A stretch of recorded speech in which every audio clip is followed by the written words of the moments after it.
there was this mother hiding in their home with their daughter.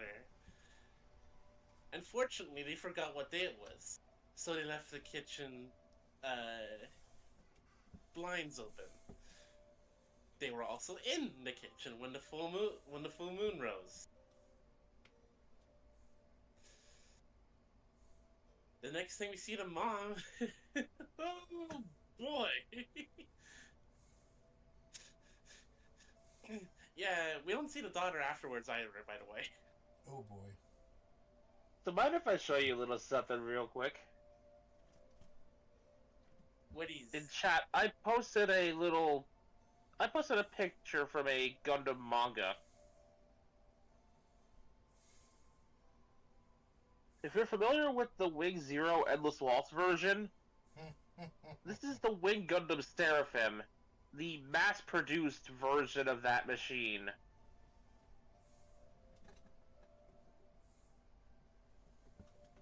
So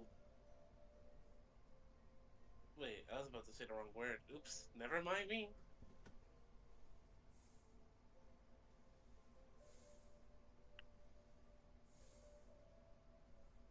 And I'm just sitting here going, if we're talking about things that would have gotten Red ranting, the mere existence of this machine would probably set him off.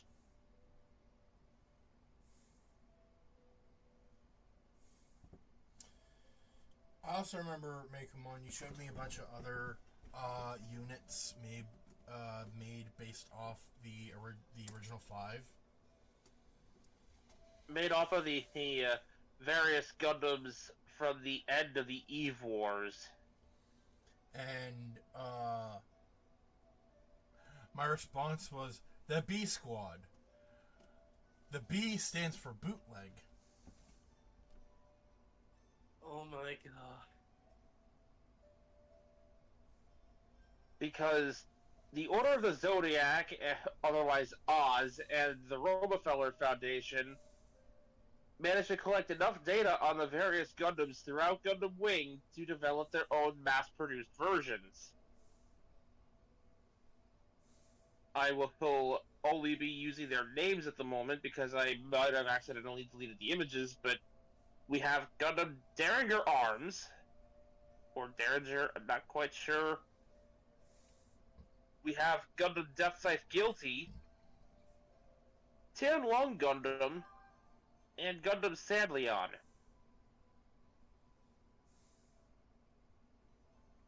Together with that Wing Gundam Seraphim, this is the squad of mass-produced Gundams.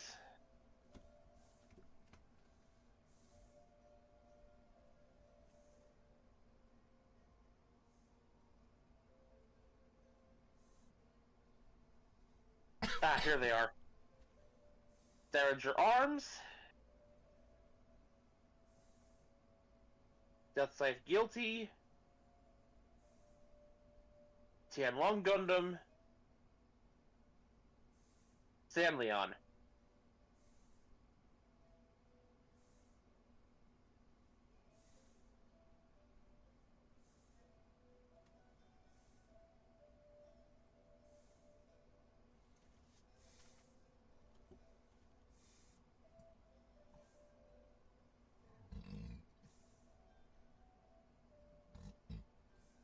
Each of them takes a feature and somewhat downgrades it from the original Gundam it's based off of. Hence bootleg. In the case of Death Scythe Guilty, for instance, it's got less effective cloaking tech than the Death Scythe Hell. It cannot turn invisible, but it can at least still block itself from sensors.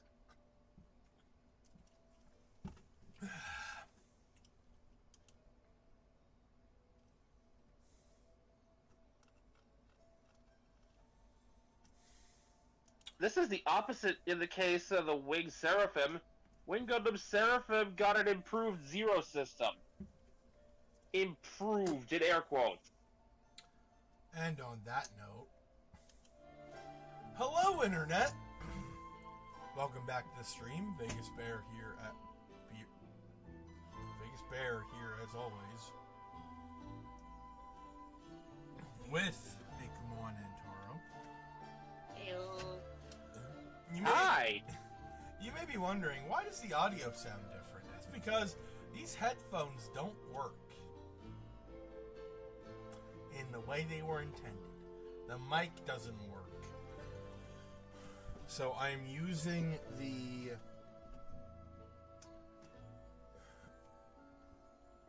webcam's microphone. So you can probably hear a little bit of the game.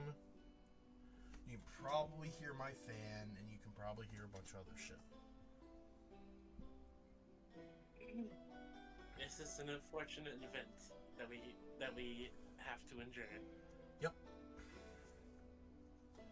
So, today is Monday, and we are finally... Oh, wait, hold on. One more thing. I gotta make sure that...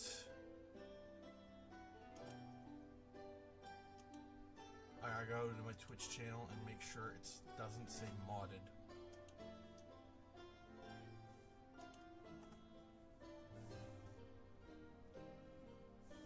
It actually does.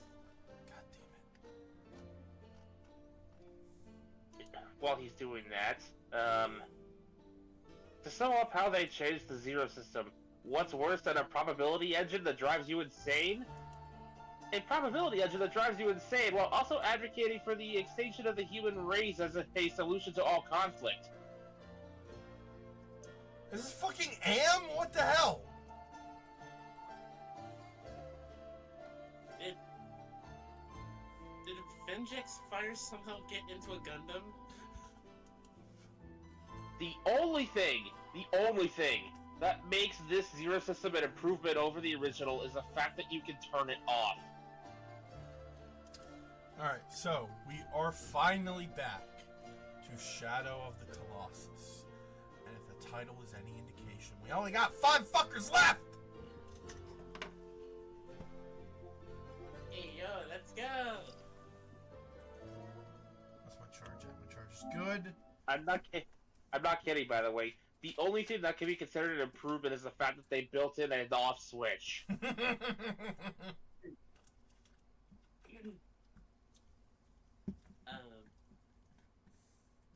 Wait, come on. Yes. You want to hear a joke I told Bear while you were AFK? Sure. There was an old man who lived by a forest. As he grew older and older, he started losing his hair. Until one day, on his deathbed, he was completely bald. That day, he called his children to a meeting. He said, "Look at my hair. It used to be so magnificent, but it's completely gone. It's completely gone now. My hair can't be saved. But look outside the forest. It's such a lovely forest, so many trees. But sooner or later, they'll all be cut down, and this forest will look as bald as my hair. What I want you to do," the man continued, "is every time a tree is cut down or dies, plant a new one underneath. Tell your descendants to do the same. It shall be our family's duty to keep this forest strong." So they did. Each time the forest lost a tree, the children replanted one, and so on and so on. And so on, and so did their children, and their children after them. And for centuries, the forest remained as lush and pretty as it once was. All because of one man and his receding airline.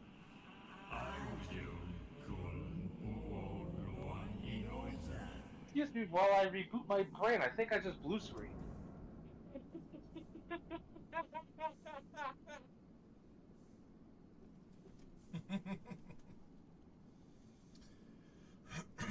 Alright, so it's been a while since we played this game.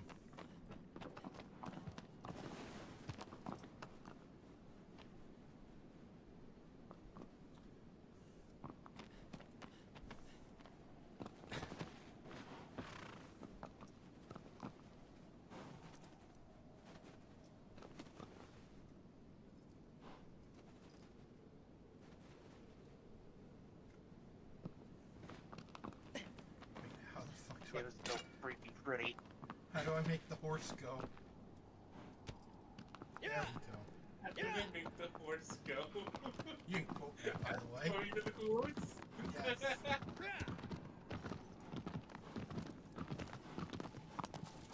I'm a little rusty at this game, if you could not tell.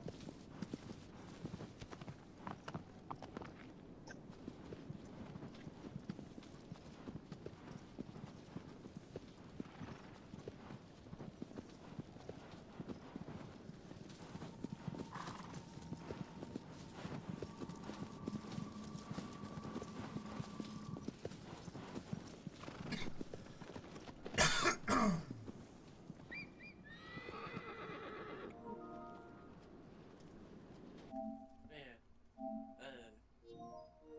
I really should have done this before we started the freaking stream, but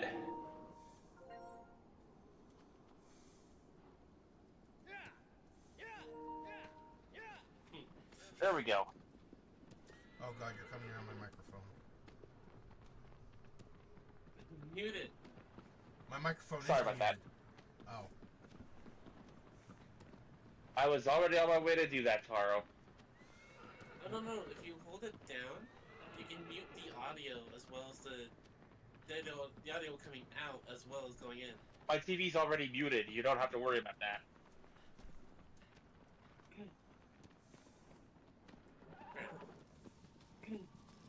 I was just saying,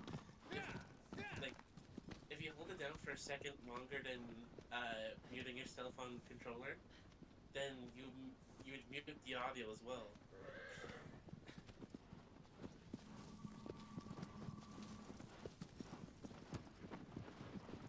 This better not be leading me back to the lion, because I already killed that thing. Whoa! Oh, that was close. Calm down there. Let's not get ahead of ourselves, Aggro. We still have more game to go before that happens. Oh god. Oh my god.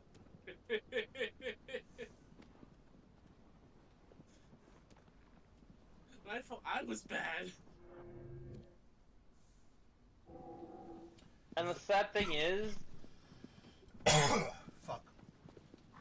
this isn't me being morbid. That's me telling the truth.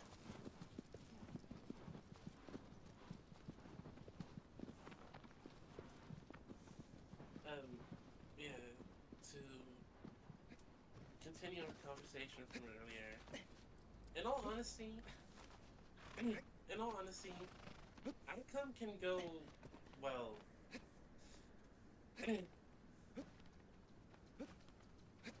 He can absorb the business end of Lady's bazooka, and I do not mean in the prettiest way.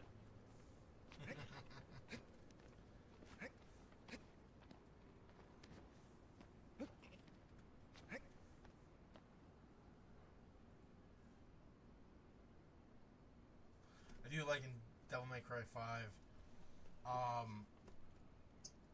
they do bring up the fact that Lady killed her dad, and that while he was a complete and utter scumbag and he deserved everything he got, it still affected Lady in a negative way because it's still her father.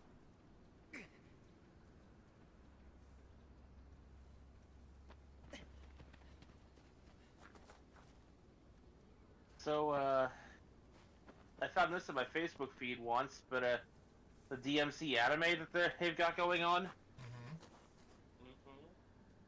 apparently there's a new original Evanescence song for it. Yeah, I saw that!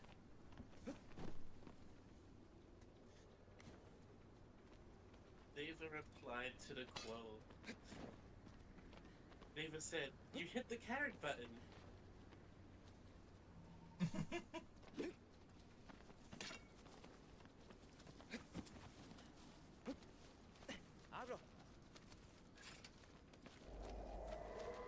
Perfect shot of Aggro's ass.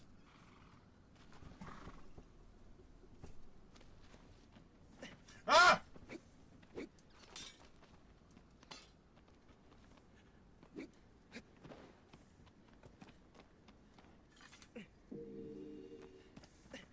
got that slippery little prick.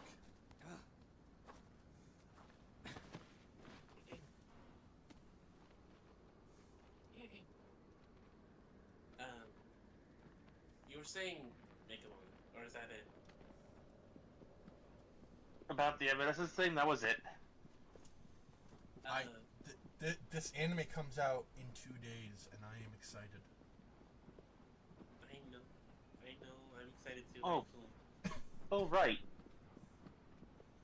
I have something to look forward to tomorrow. What is? I get to boot another Transformer figure off my bucket list if all things go correctly. Which will be difficult because tomorrow is April Fool's Day.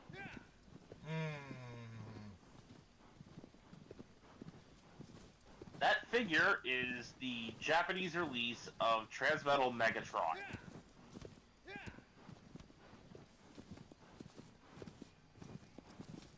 My favorite form of one of my favorite Megatrons.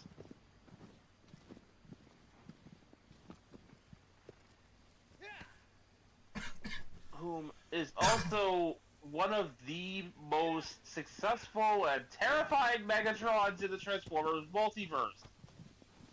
I mean, yeah, he did basically win. Like, 3 separate times.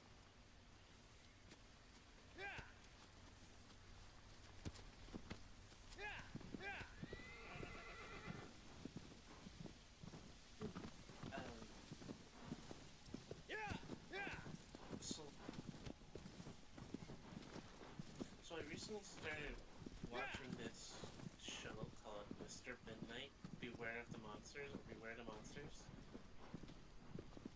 Holy hell, it's fun.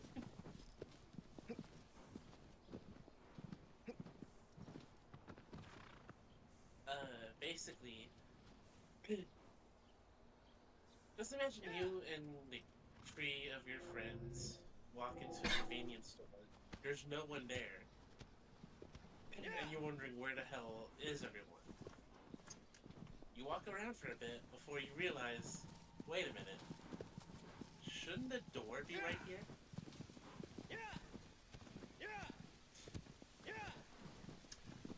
Okay, that sounds pretty spooky. You walk around for a bit more before one of your friends finally decides to take a peek over the shelves to see what's going on. Turns out, the entire convenience store has turned into a maze.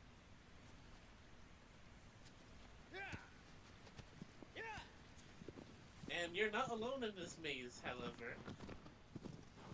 There's actually this ogre-looking motherfucker chasing you down. Lovely. And the only thing to get rid of it, but you don't know it at this time, is vinegar.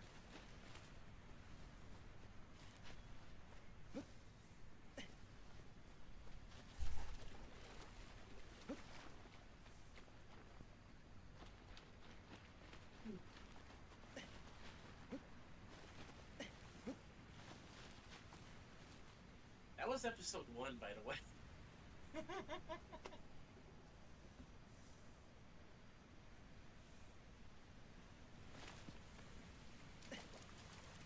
Did that go the right way? I feel like I didn't. It's a real fun show, just like 13 episodes. Here, I just finished episode 3.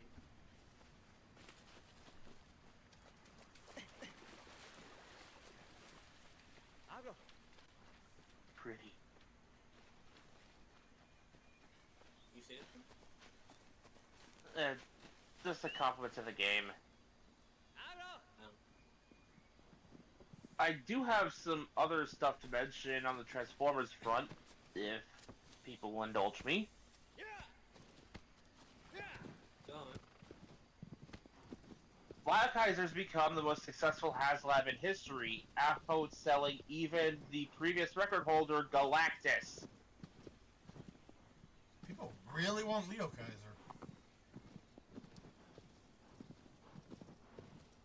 is also an important little lesson for Hasbro that HasLab combiners work. Combiners work for HasLab. People will buy it. One step closer to convincing them to make a HasLab Team Bullet Train.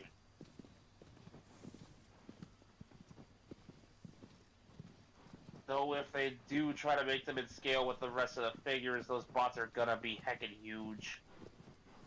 I would love to see them do like a HasLab for previous combiners, just to give them the HasLab touch. Like, imagine them doing Monstructor. Yes.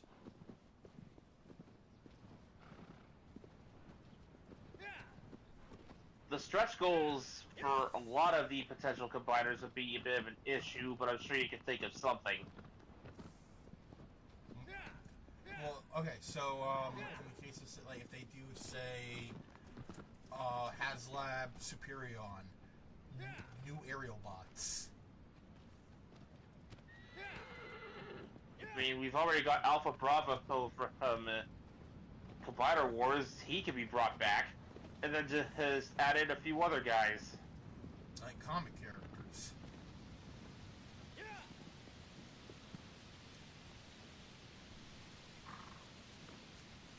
Who knows? We might get a version of the Torchbearers that actually forms a solid, good-looking combiner out of HasLab. We might get a Volcanicus that has paddles. As much as I disagree with the idea of a Dinobot combiner, that would be nice. Paddles is what makes the... Okay, so you know how I always make the joke that Volcanicus would be the most stable combiner out of all of them? Because all the other parts just fall in line with whatever Grimlock wants to do, yeah. Well, no, my idea was that they're all so single-minded that they just form into like one personality.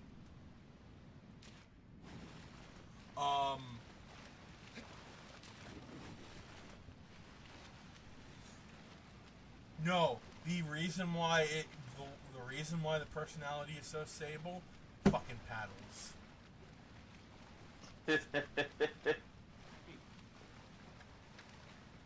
I fucking love paddles and how like basically useless he is to the team in general. To the point where he's developed a martyr complex. But he is so adorable.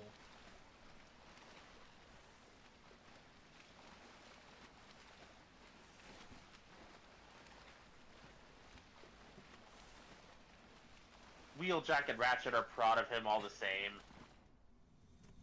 Like when I introduced him in Odyssey, Wheeljack is gonna say like the name I had for him was Skimmer.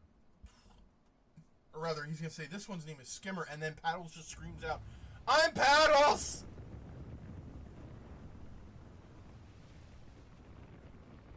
Oh, wait. Okay then, Paddle. I thought I programmed you to be Skimmer. You did. I don't like the name. I like Paddles.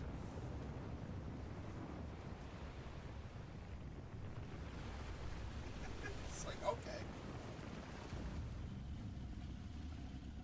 It turns out he developed this much as a personality because somebody, they're not quite sure who, but somebody left the TV on with a bunch of preschool entertainment shows. And somehow this was enough to educate the Dinobot to be smarter than his companions. Well, I was gonna say, like, while they were in stasis, because Wheeljack was, you know, currently not alive at the time.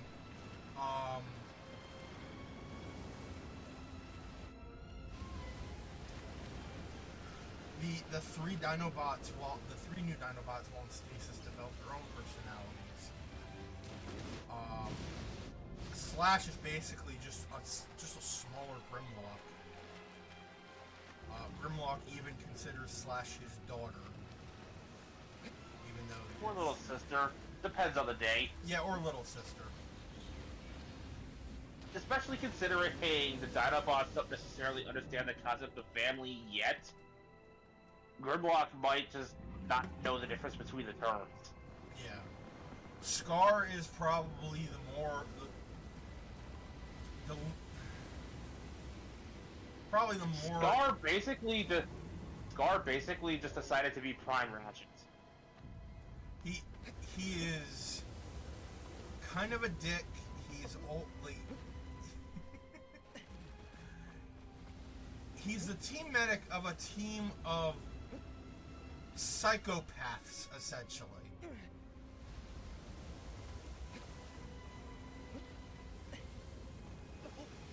How the fuck am I supposed to get this guy's attention?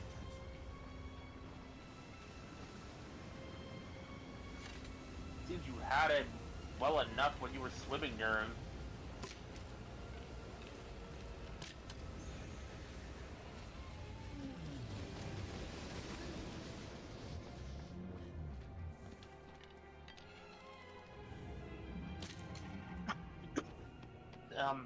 To briefly interrupt the train of Dinobot thoughts, there are some other Transformer leaks I've stumbled onto that I'm not putting as much stock in them as I could, but if they are true, these would be interesting. If the leaks are to be believed, then as of next year, 2026, we may finally be getting Armada Jetfire. All the more reason to find an Optimus for a relative cheap if you can. Energon Optimus Prime.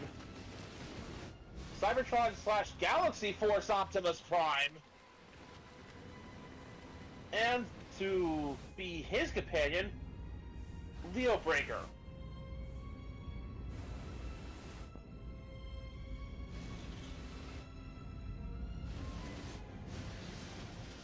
Other listings that have been leaked include all of these for Generations Prime, mind you.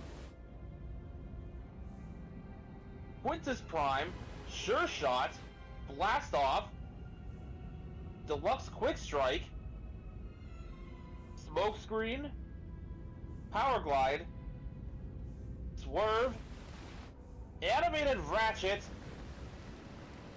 Prime Cliff Jumper, Oh! Voyager Amalgamus Prime, Voyager Brawl, Voyager Animated Wreck-Gar, Voyager Armada Sideways, Fuck yes! Voyager Nexus Prime, Leader Big Convoy, Leader Universe Razorclaw, Commander Onslaught, and selects G2 Swoop and Sludge.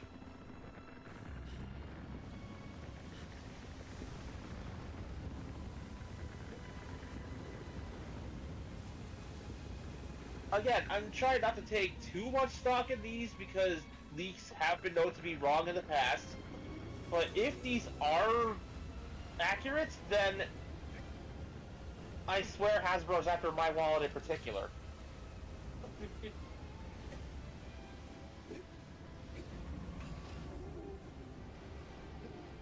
Because with Ratchet, that means the only one left is Bulkhead out of the core 5 cast of animated Autobots. With Deluxe Quick Strike, that is potentially the Beast Wars guy. Fuck!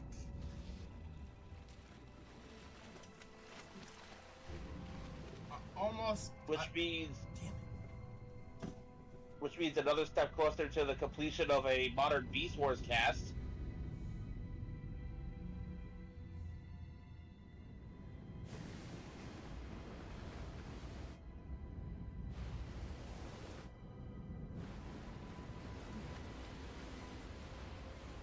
And of course, Prime Cliffjumper is just gonna fly off the goddamn shelves. Absolutely. if for no other reason than for people to constantly make the same less than funny joke about him dying at every opportunity.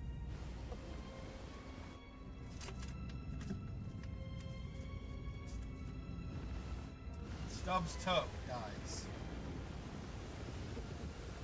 His coffee has got a little cold this morning. Dies. Are you sure? Lived never in the D&D version. Look, when he actually had that first major death in Transformers Prime, it was more or less understandable. He got jumped by more vehicles than he could handle and then stabbed in the chest by Starscream. This was also the first batch of episodes, so they were trying to establish the Decepticons as a major threat. Also, his voice actor was too expensive to maintain.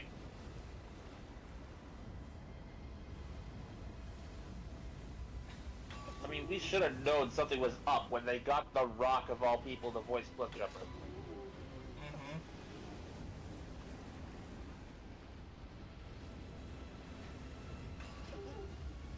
I might have glossed him over. Did I mention Deluxe Swerve? I think you did. Well, for anybody who wants to set up the Lost Light bar, there you go.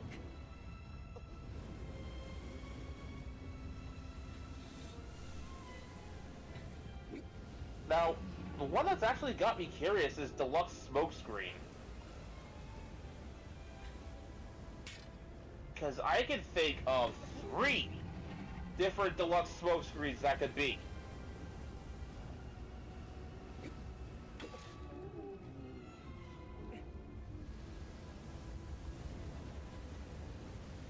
First off, the most feasible option would be a package refresh of the Earthrise Prowl mold, the G1 smokescreen. Second would be the Transformers Prime Universe smokescreen, but considering that it doesn't specify that universe like it does for, say, Cliffjumper, I doubt it. And then there's Armada smokescreen, which every Armada universe figure so far has been specified as such, so considering it doesn't specify a universe, I'm inclined to think this might just be a package refresh of the G1 smokescreen.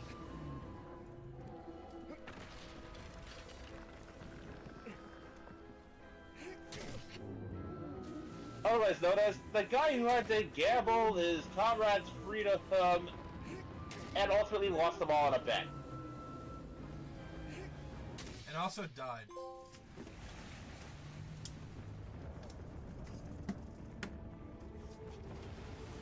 That's 1 down! 4 left!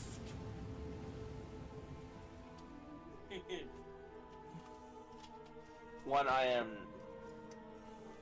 curious about, but not exactly looking forward to adding to my collection, Powerglide. Mostly because I'm still plenty happy with the Combiner Wars Powerglide I still have. It ain't perfect, but it'll do. There are many like it, but this one is mine. There's also Sure Shot, which that may be another G1 Target Master, that might be something else. Oh, here we go. Story.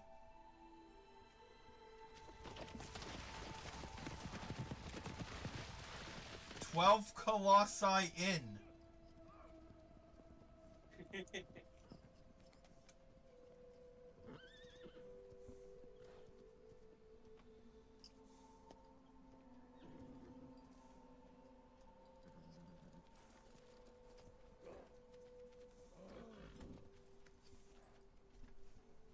Look, it's Lord Putris, bad guy the third. Von Ick Ick. Fuck that script.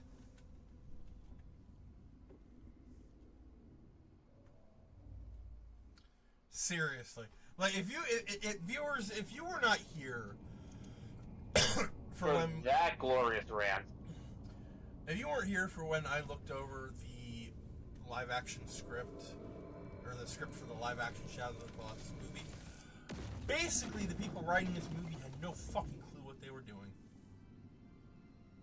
In short, they wanted to write a Final Fantasy movie, refused to acknowledge they weren't writing a Final Fantasy movie, and ultimately the movie collapsed in on itself. Much like a Colossus.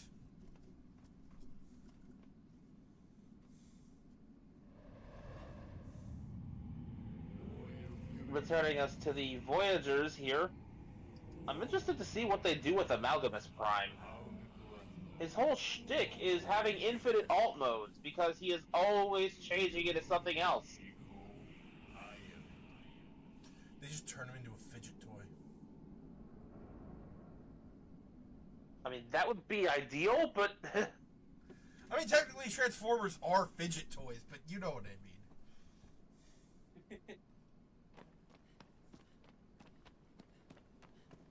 I find it interesting that Brawl gets to be a Voyager figure instead of, you know,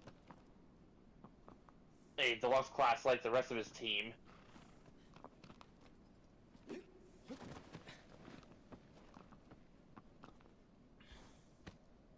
Also, the fact that Nexus Prime is not going to be a big hulking combiner is probably going to rub a lot of people the wrong way. Oh, God. Really? Nexus isn't going to be a freaking combiner? He's listed as a Voyager. Maybe we'll get lucky and there'll be tiny robots. Or maybe they'll advertise him as being capable of replacing the core unit for any, you know, commander class combiner.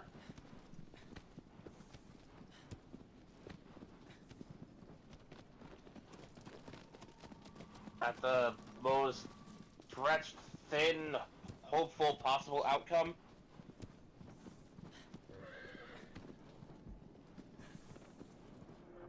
Or at the very least, compatible with the Onslaught commander that is in this listing. That reminds me, I need to somehow get a hold of Silverbolt.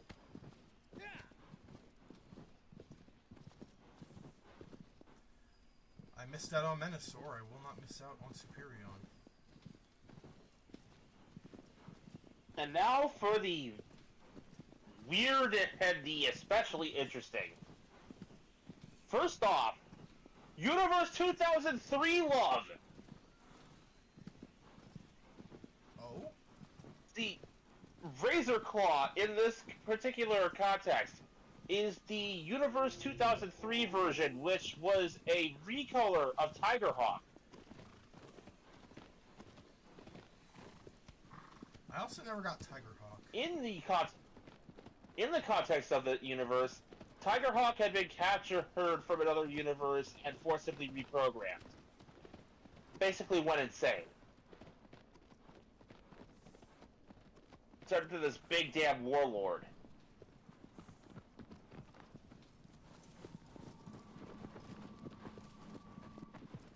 This is the first real Universe 03 rep we've gotten. If they're willing to do that, I can only imagine what other figures they could do.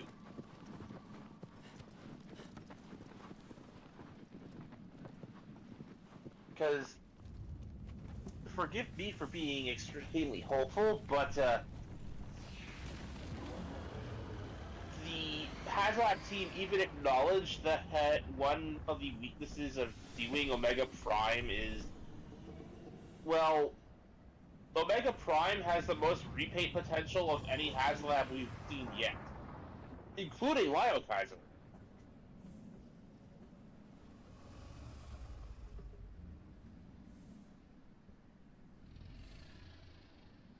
So, they're legit not sure how to handle the repaint potential of Omega Prime.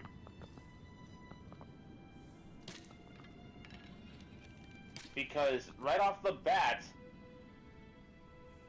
we have at least 2 possible recolors for Omega Prime.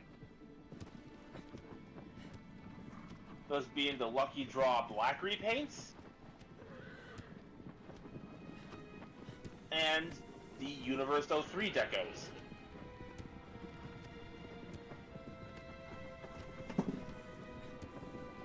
Can I just... Among...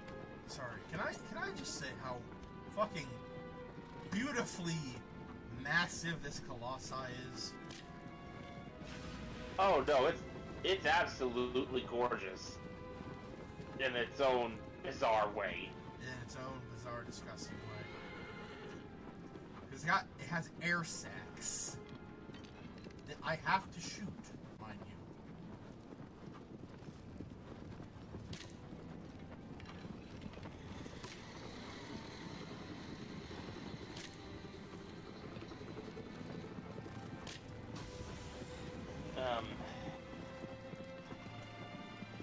Returning to what else is here, moving on for the Universe 03 stuff.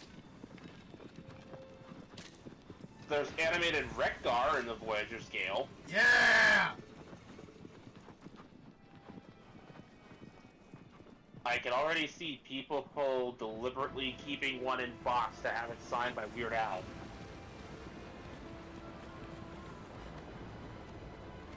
And last but most certainly not least of the Voyager scale figures, Armada Sideways. This one is especially interesting given, well, Sideways was an oddity in 2002, 2003 for being the return of the Headmaster gimmick.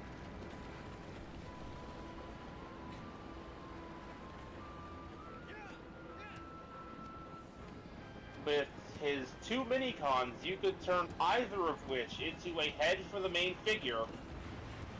Doing so, the mini-con's arms would plug into a part of his chest, pushing down one of these little spring-loaded shields that would show off a different logo for whichever faction the head corresponded to. There was the black mini-con, which I believe was named Brooke, which that one led to the Autobot insignia revealing itself.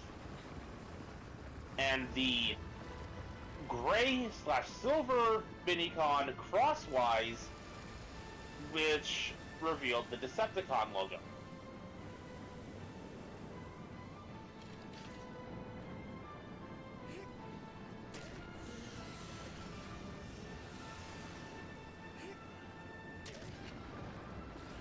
You could also choose to leave the base robot's head exposed. Something the Sideways design had over the G1 Headmasters was that the mini-cons were not necessary for his robot mode.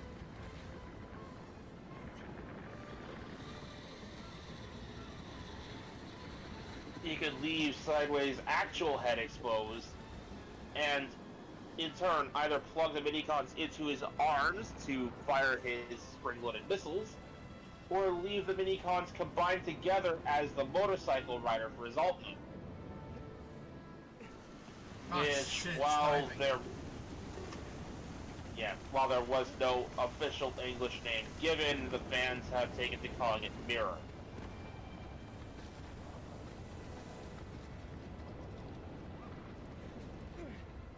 Hi, Acro. How's your day going?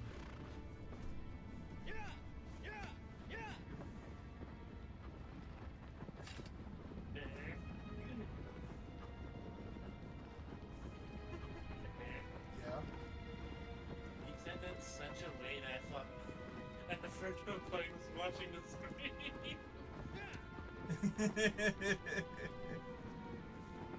Like, wait a minute. You're finally watching the stream?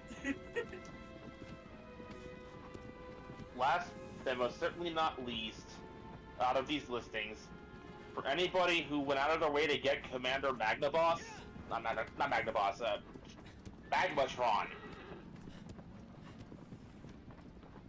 For anyone who went out of their way to get Magmatron, this might sound like an interesting little bonus.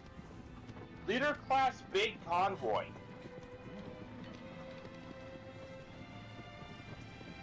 For those who don't speak Japanese Beast Wars, Big Convoy was the Optimus Primal equivalent for Beast Wars Neo. He was a Maximal who happened to look like Optimus Prime, who turned into a woolly mammoth.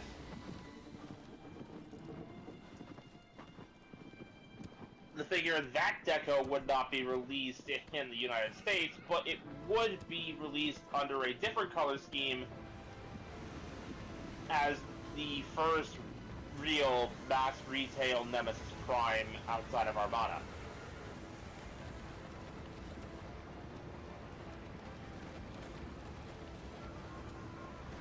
I'm honestly not sure whether the Armada one released first or Universe released first.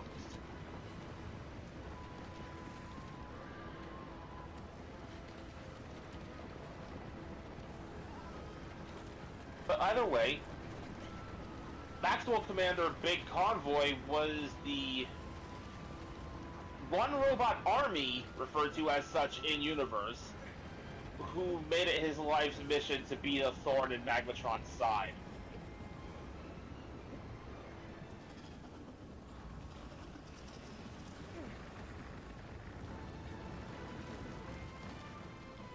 He was notable for behaving very unlike an Optimus clone. Not much for teamwork. Not much for social interaction. Preferred to just get in there, shoot up what he needs to, and get out.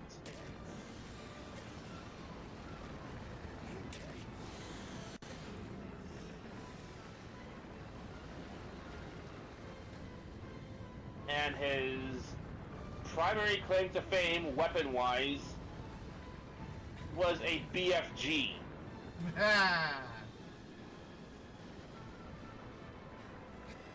Referred to as Big Cannon, it was effectively a BFG. So, we know this man plays Doom.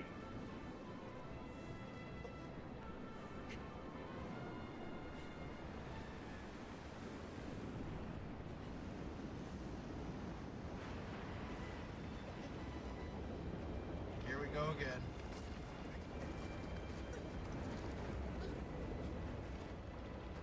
Ow.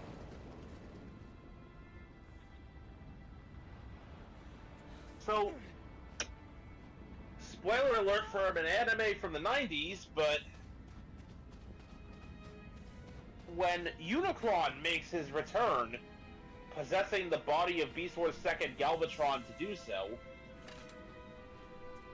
and makes his move to attempt to assimilate the planet Cybertron as his next body, it's up to the Maximal crews of both Beast Wars 2nd and Beast Wars Neo to fight him off, alongside any Predacon forces that happen to be hanging around to join the fight.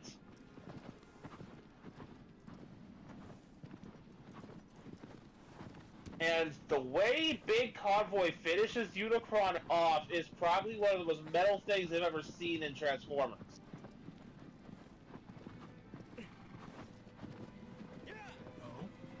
So, the thing with Big Convoy, toy-wise, is that he was the first Optimus Prime adjacent figure to come with a matrix he could actually hold.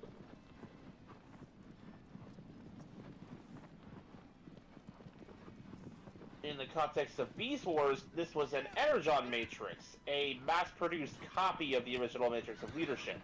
Not quite as powerful, but still a MacGuffin that does whatever the hell the plot wants it to.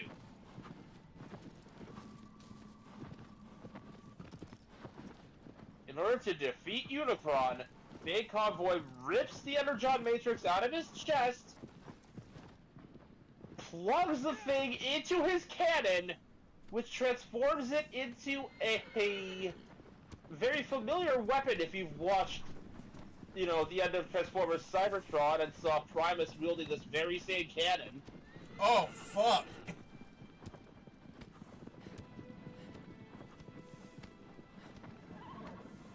and opens fire on Unicron with it.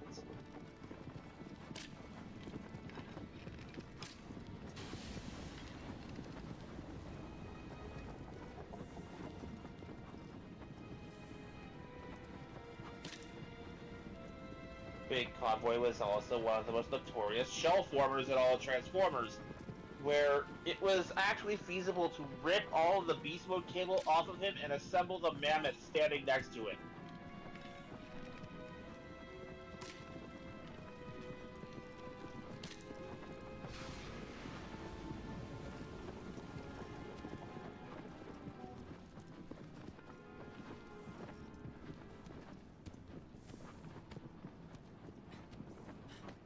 That's interesting. It's honestly kind of funny to see, but, like, it is a thing. Also, another thing to look forward to later this month, changing gears from one robot to another. SD Gundam G Generation apparently drops April 16th. Woo!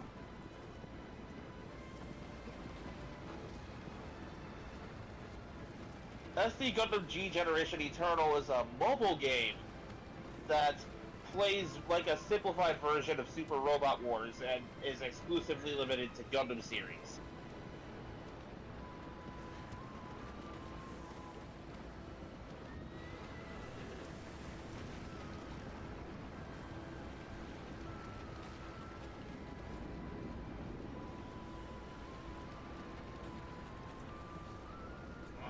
Last one. Last week's spot. Let's go.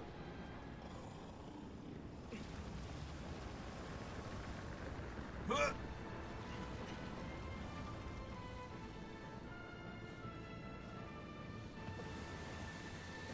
Fuck.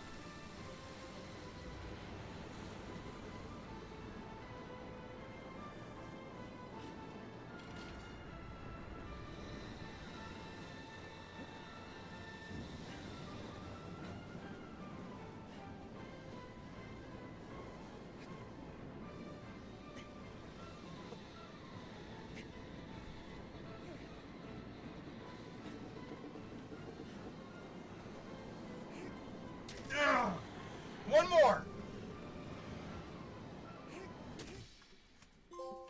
Yes.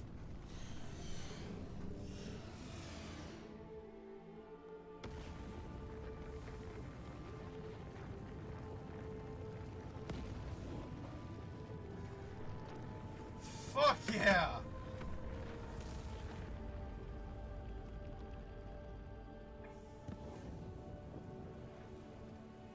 I still feel bad that I killed it.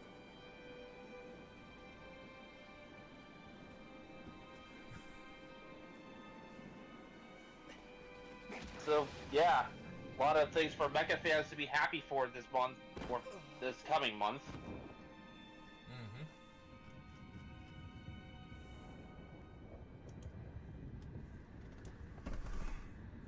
This is going to be the year of mecha, I can tell.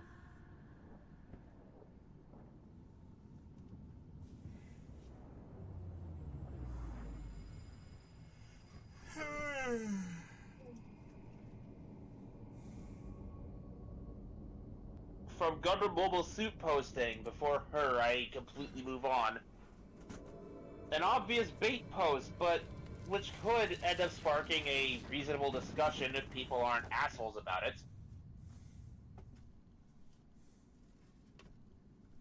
I'm just going to take Barbatos Lupus Rex out of the running here and focus on the other three.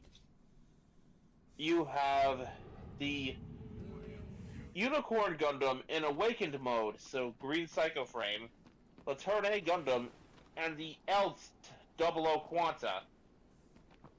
And they're going up against a Getter Robo.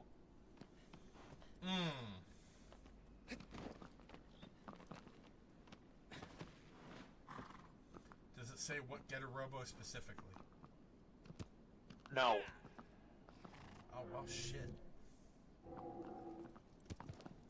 Like I said, it was an obvious bait post, so they're not being specific. But again, it could lead to an interesting conversation if one is, not a jerk about it. For the sake of discussion, we'll start with the original Getter Robo and work from there.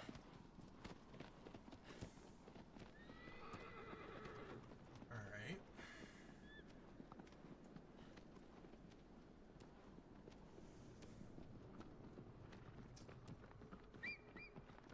So, up against the original Getter Robo, how do these mobile suits fare? I feel like they fare pretty well. Getter Robo is, like, the original Getter Robo is no spring chicken. Even by its own standards, because if I am remembering correctly,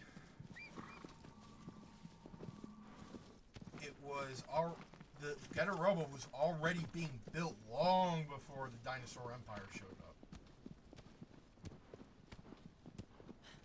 It was originally designed for space travel.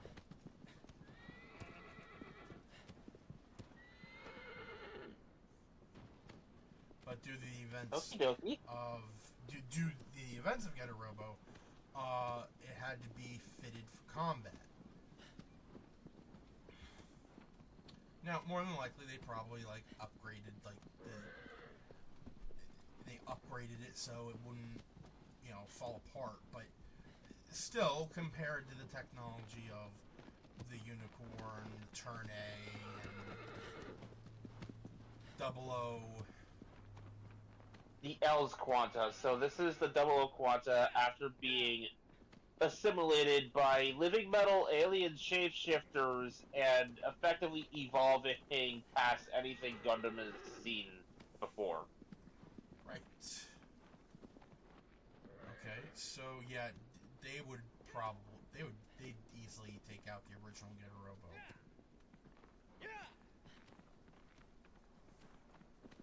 Okay, let's take things up a notch a little bit. And by a little bit, I mean one of the only other Getter robots I actually know. Well, I can... Shin Getter. Well, hold on. Before we go to Shin, I do know of a few other Getters that come in between that.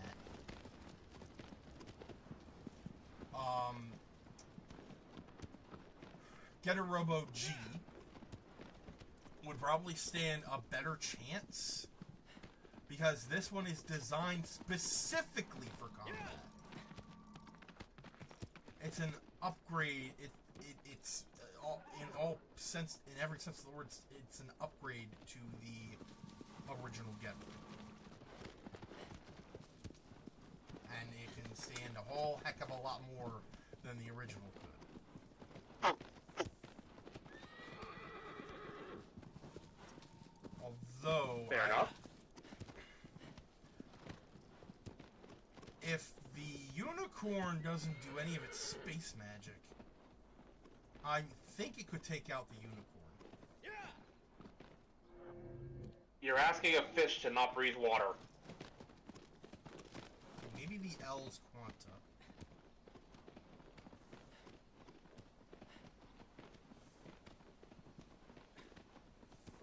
So that one still has its twin drive system, still has everything the classic Quanta had, but now has apparently the ability to travel between galaxies, though even at FTL it's still going to take a while. The round trip to the ELS homeworld and back took about 60 years. Fuck.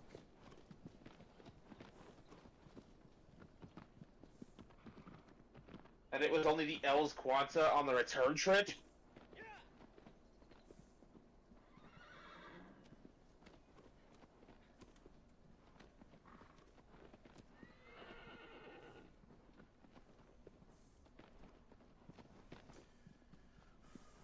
Okay, so...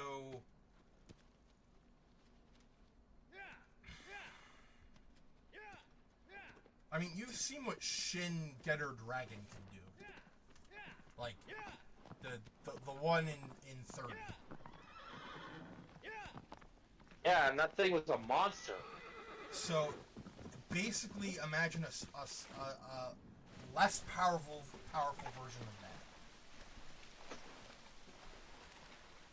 That's still scary. Yep.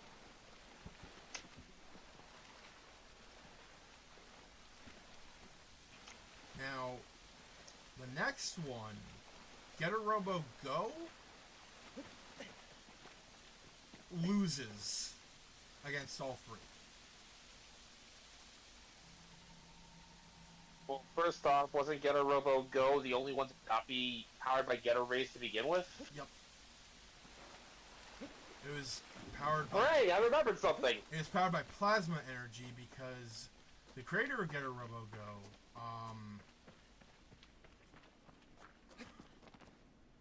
Hayato, he didn't want to create another monster.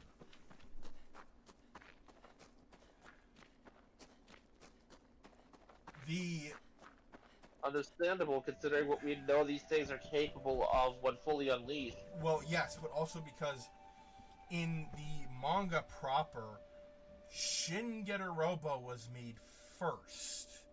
Something terrible happened, and then Hayato decided to create Getter Robo Go as an alternative.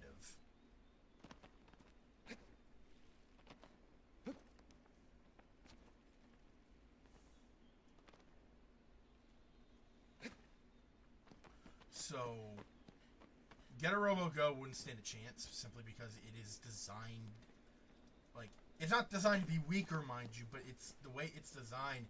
It wouldn't stand a chance. Without the Getter Rays, it's basically kneecapped. Yeah, it would put up a hell of a fight, mind you, but.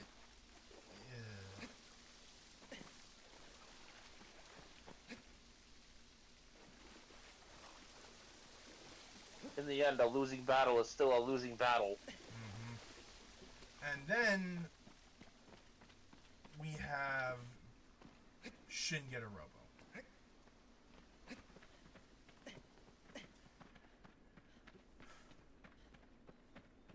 I am pretty sure Shin Getter Robo could take out the Elsdire. Oh God. The Els Quanta. The Els Quanta, and the Unicorn. Space magic and all.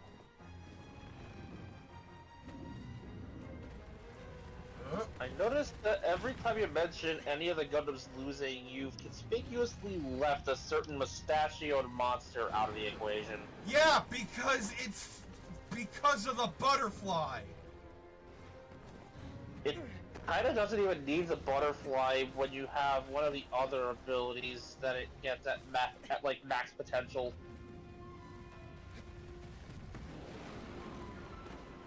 Allow me to illuminate. Yeah, why don't we just ruminate whilst I illuminate the possibilities?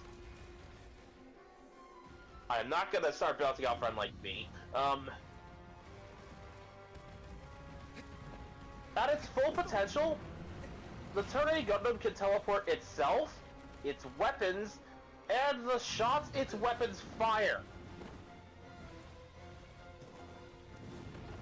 After they've left the barrel. Oh, fuck.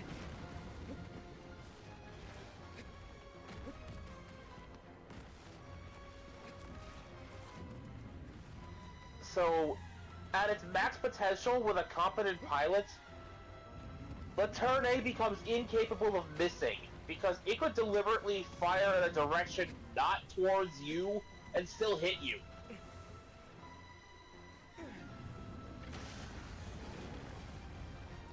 It basically has aimbot.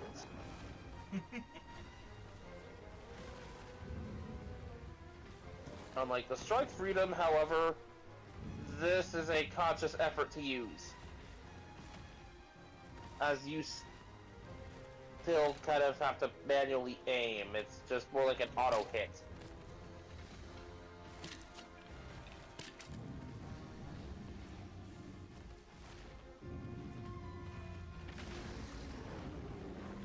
Though it does bring up an interesting point that you mentioned, the Moonlight Butterfly. You know the Moonlight Butterfly is capable of devouring technology and organic matter. Just ask Gim Gingham. But, how this would behave in response to Getter Rays is a complete unknown.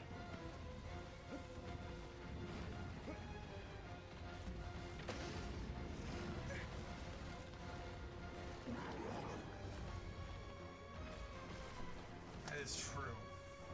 Especially with some of the other ones like Shin Getter Dragon and Getter Robo Arc. When any of these Getter Robos could feasibly use the Getter Rays to self-repair, to my limited understanding of the series, how exactly does it go when one thing is eating you alive while you're regenerating as fast, if not faster? That is an excellent question. This is why I deliberately went out of my way to bring up potential win scenarios that don't involve the butterfly, because I legitimately don't think it's a good idea to use that thing against a Getter Robo.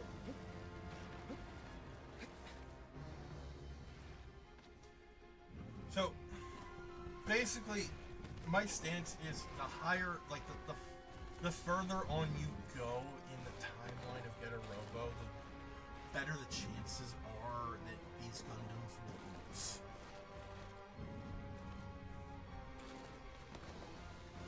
Fair enough. Advancements in technology and all that. I'm not even going to try for Getter Emperor, because that's not fair. Yeah, even I'll admit that the Turn A has no chance against the Getter Emperor.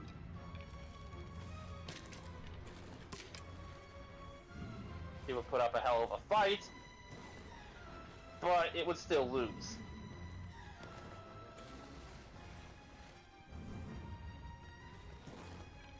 Aren't you doing anything? And this is coming from a guy who routinely shilled for the Turn A. The Turn A loses here. Yeah.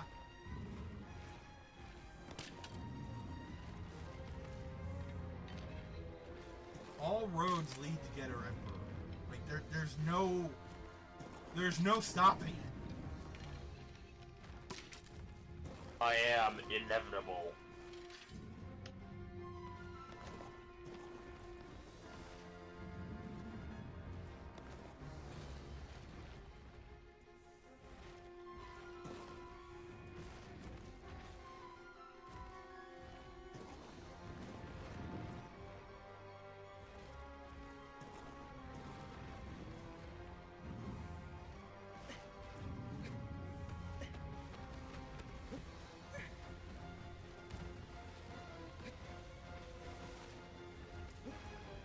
That said, I would be terrified to see a Getter Ray boosted Moonlight Butterfly in action. Seeing what any of these Getter Robos in conjunction with the Turn A could do to an opponent.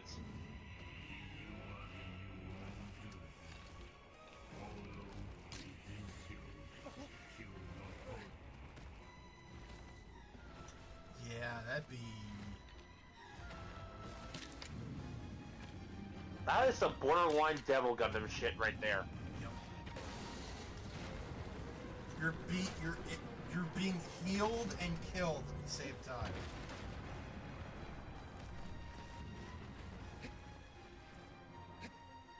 What I would call the Turn A Getter in this particular instance for this combo is simultaneously breaking you down on a cellular level and forcibly re-evolving you into something that fits its tastes. Yeah.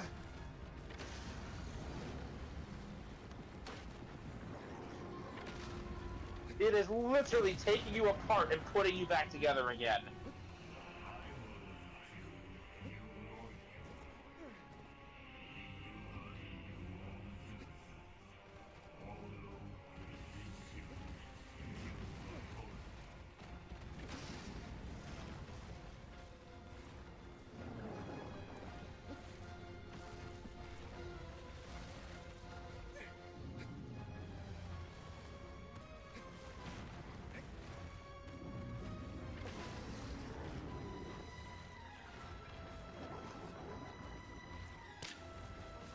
This thing part tyrant because it will not stop.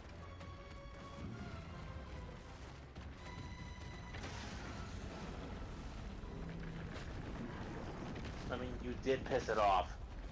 That is true. Wait, actually, all I did was just walk up to it. I mean, for some territorial critters, that's more than enough.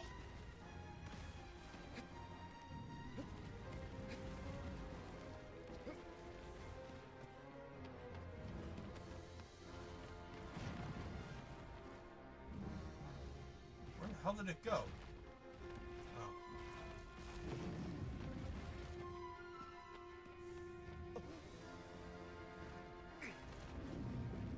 Oh shit!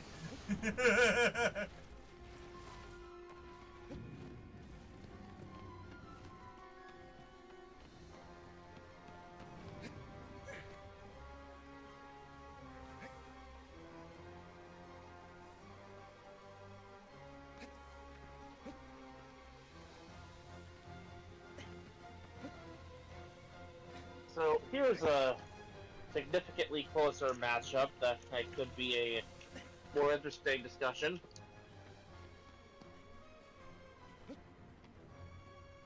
Char Aznable, circa Char's counterattack. In either the Sazabi or Nightingale, they basically serve the same function with the same specs. Versus Amuro Ray, circa Char's counterattack in the O Gundam. Oh.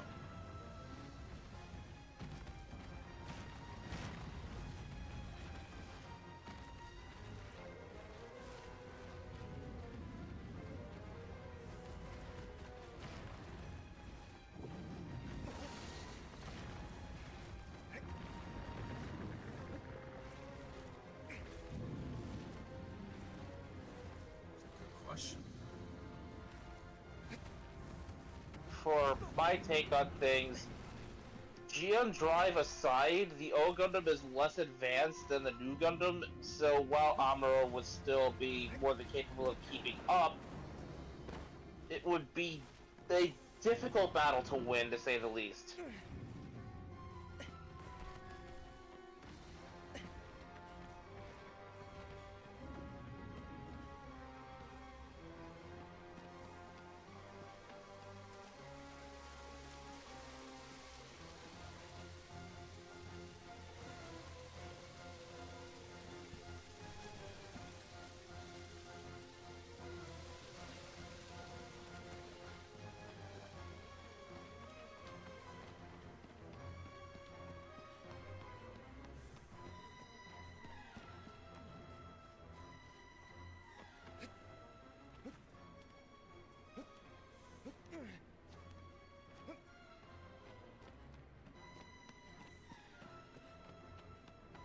Your thoughts?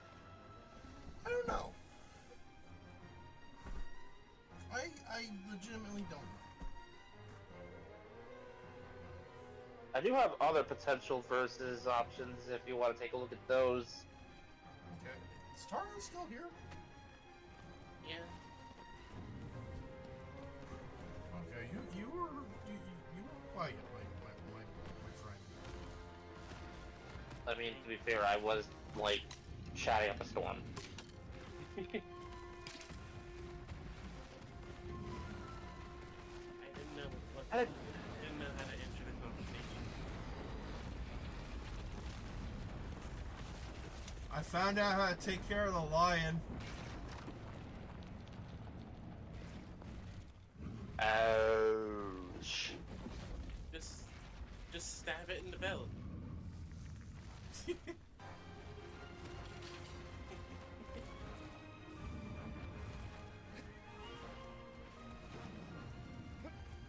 Come on, you son of a bitch. Ha-ha! Stabby, stabby. So here's my next one. I don't expect Taro to have anything to say here because I don't know if he's seen Gundam X or not. The only Gundam stuff I've seen is the game and the model kits I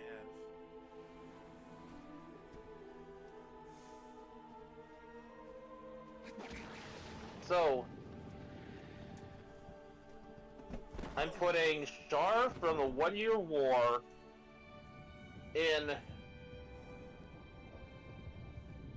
At this point, it's a coin toss whether I want to put him in the Gelgoog or the Zeong.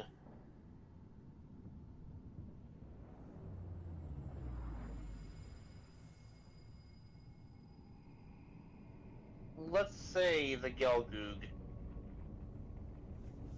versus, and we'll have him against Jamil Neat in the Gundam X Divider.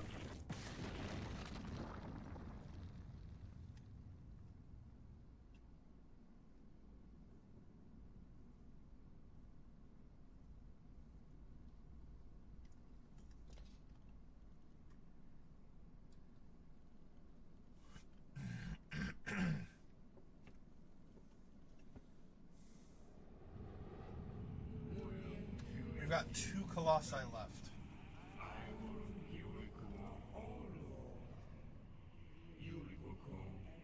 Okay, so to reiterate my verses here.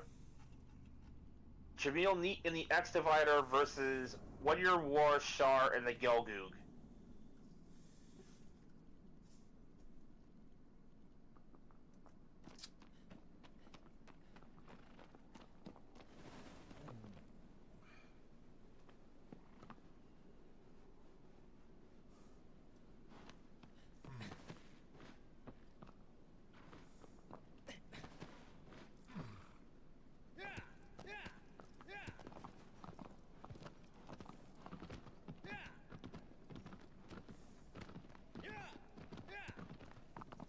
It's the X Divider, so it doesn't have access to the regular satellite cannons.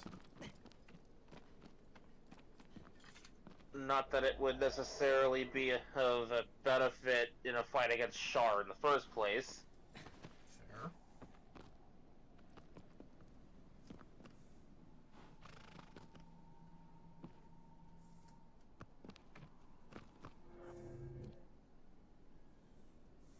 And to be fair, again, it may lack the satellite cannon, but it's still got the harmonica beam cannons in the shield. True.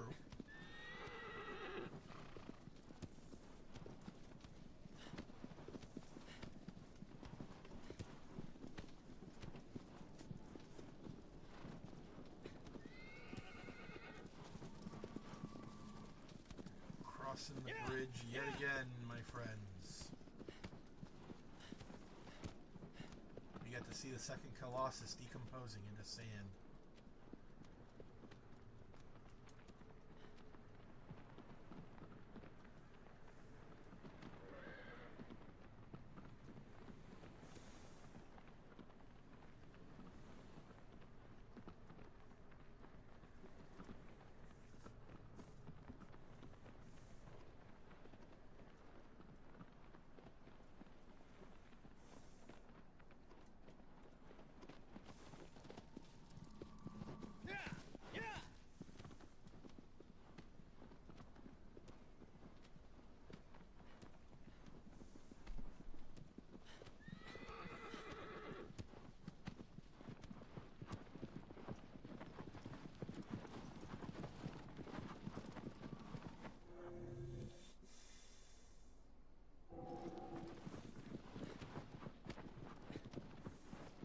I legit feel like this matchup might be a stalemate.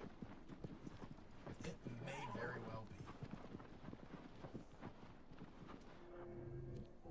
be. Because we have to remember, by the time he's piloting the X Divider, Jamil needs past his prime in terms of new type to new type combat.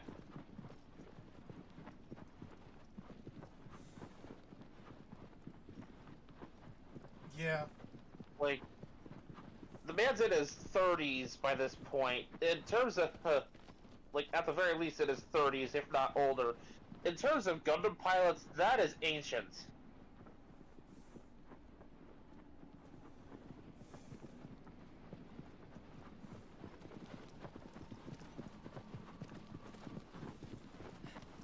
Not to mention with the whole cockpit phobia thing going on,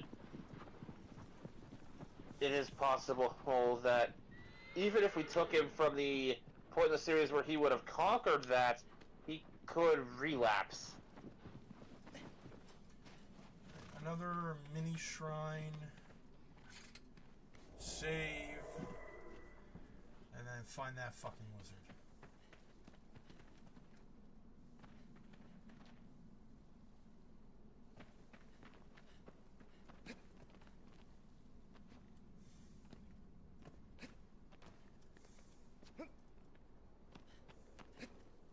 So the next one, I'm going to keep the X Divider here, but swap out pilots.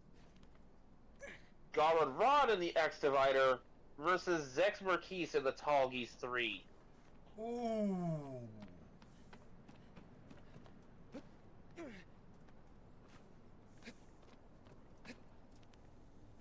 I want to say the Tall Geese takes that.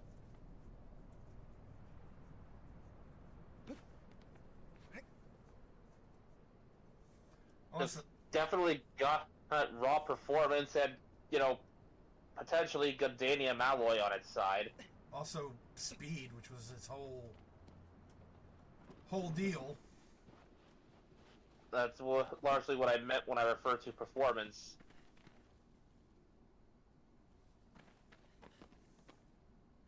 I see no lizard. Why is there no lizard? Like, we've seen Gara take on some crazy shit in Gundam X, which is why I think he'd actually fare a decent while against, Milliardic Peacecraft Zex Marquise in the Tall Geese 3.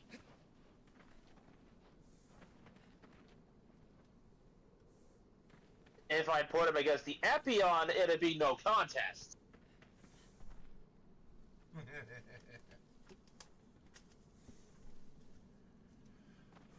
But against the Tall Geese, it'd be a difficult fight, but he's got a chance.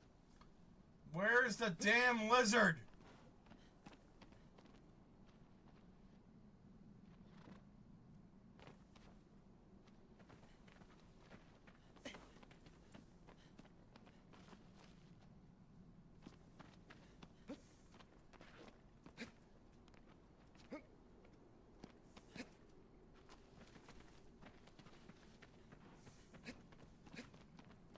I can already imagine the Benny Hill music.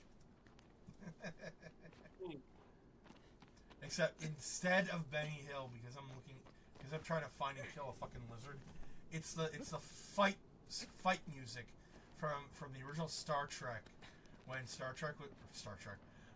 when Captain Kirk was fighting Gorn, the Lizard Man. I think his name is Gorn.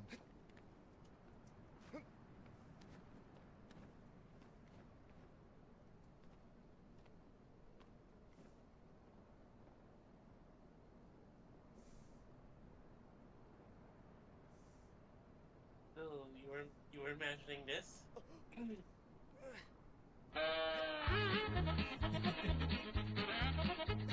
Yeah, pretty much.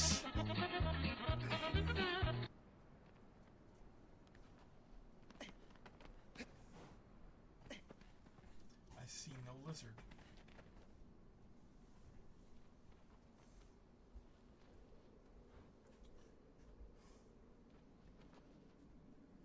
I mean, there has to be a lizard here. There's always a lizard at the shrine. but I am not finding it. Maybe it either glitched or aggro already killed it and I just didn't see it. Wait, hold on, I think Bear's gone crazy. Give me that damn tail! Might have to... Yeah, I think we're gonna have to trank him and haul him away.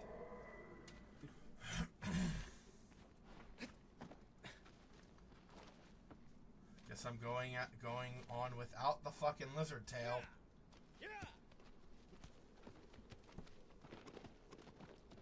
I'd laugh if you're at the wrong shrine. It's a new shrine. At least I think it. Okay, now you have me doubting myself. Fuck you.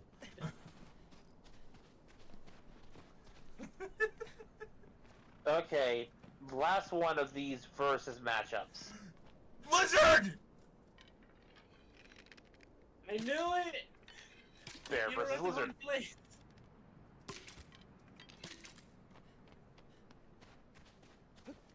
Okay, no, but seriously. The last Gundam versus I'm going to bring up. Since I already mentioned it, Epion versus Double O Riser.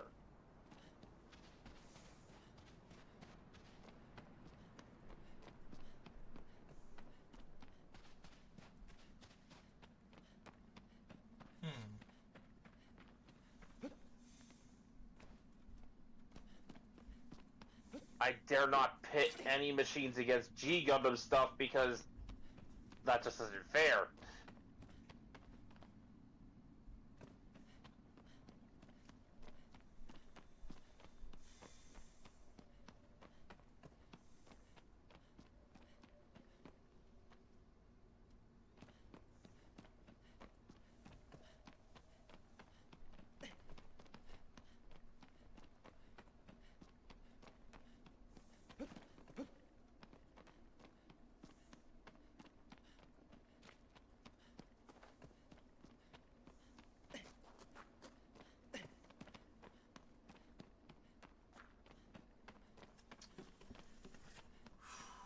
I am honestly not sure.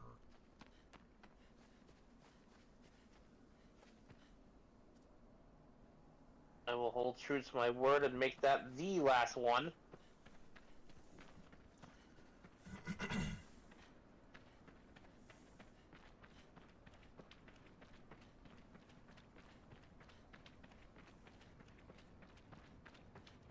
Instead, let's shift gears again.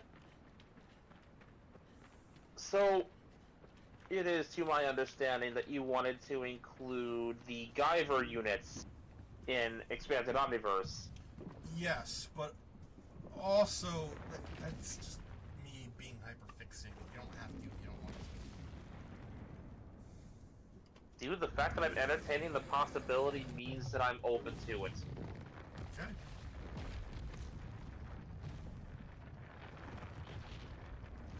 I just want to know what you would... Oh, sorry, go ahead, Taro. The only thing I was going to really say is, I fully imagine,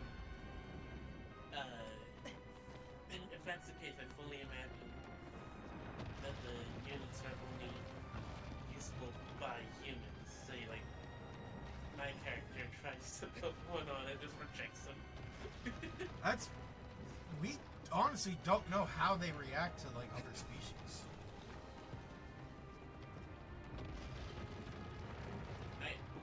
I know, because it was never shown, but Vox just slaps him on the back of the head and tells him that is not a spacesuit, that is a Guyver. It doesn't work for non-humans. That's exactly my thought process.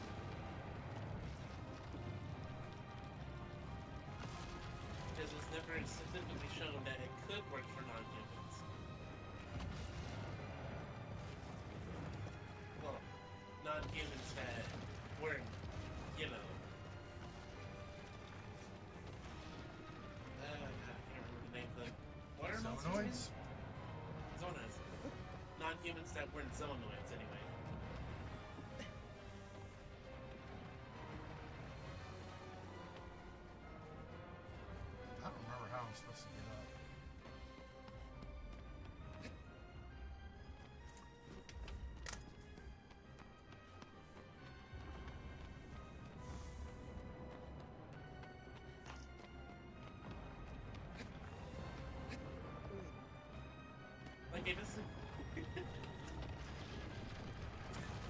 I can just imagine Zonoids don't know that Radio is an alien as well, but not a Zonoid. Hey, can I try that on? Yeah, sure, go ahead. Thanks. Takes off masks. Bye. Assuming Zonoids would even like, be included. Because if you include Zonoids, you're kind of including the Zoolords, and that gets tricky. Yeah, that's gonna be a solid no. I know you were joking, but there's also the whole thing of if we include Zonoids, it kind of breaks everything. No, I was only doing it a non-canon joke. Oh.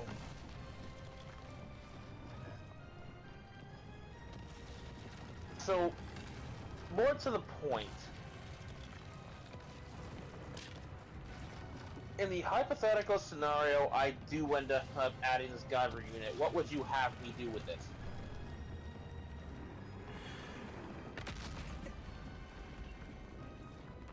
Oh!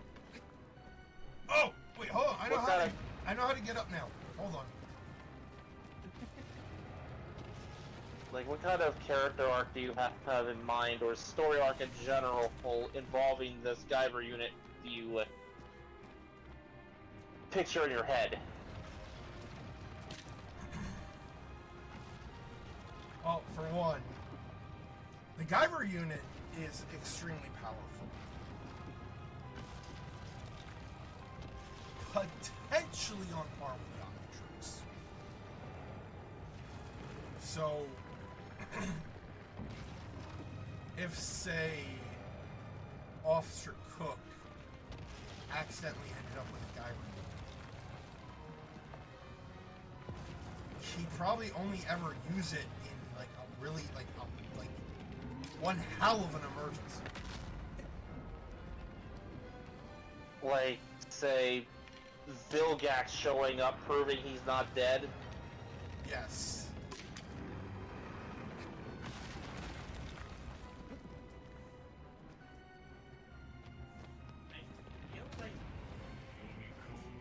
I feel like a Guyver powered anyone versus Vilgax would just beat the brakes off this one.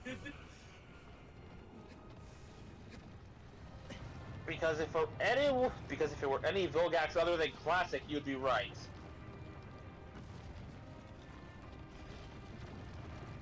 I can just imagine just using the high frequency blades and they just bounce off his skin.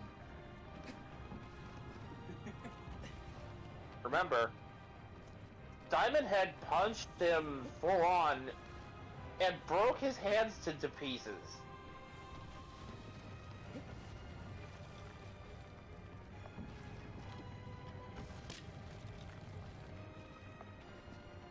While it's not necessarily clear what kind of crystal Diamond Head is actually made out of, we know it's some very tough shit.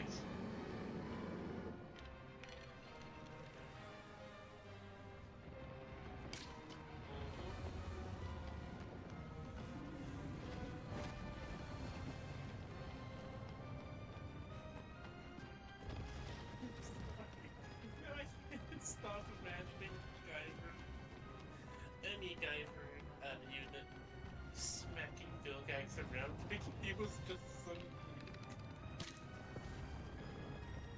If anything, if Vilgax is in the know about what the Guyver units are and what they do, he might actually go full stuff.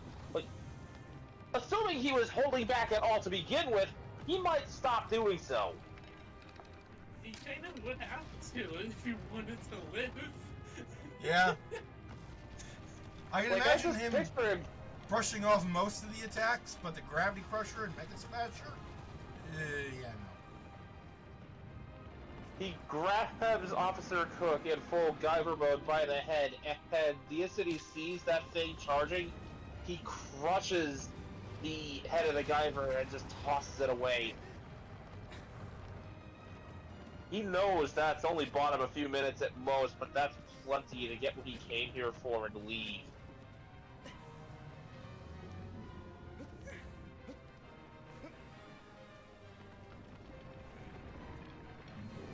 It is incredibly difficult to kill a Guyver. It's difficult to kill a Guyver. It's not difficult to capture and restrain a Guyver once you know what you're doing.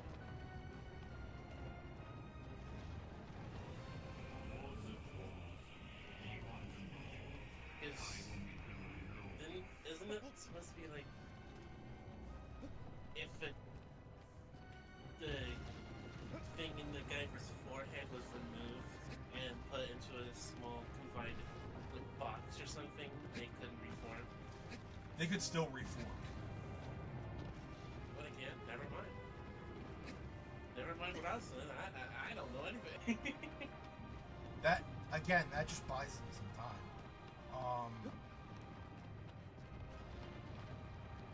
The only way to truly, kill a Guyver is to destroy the control network, which,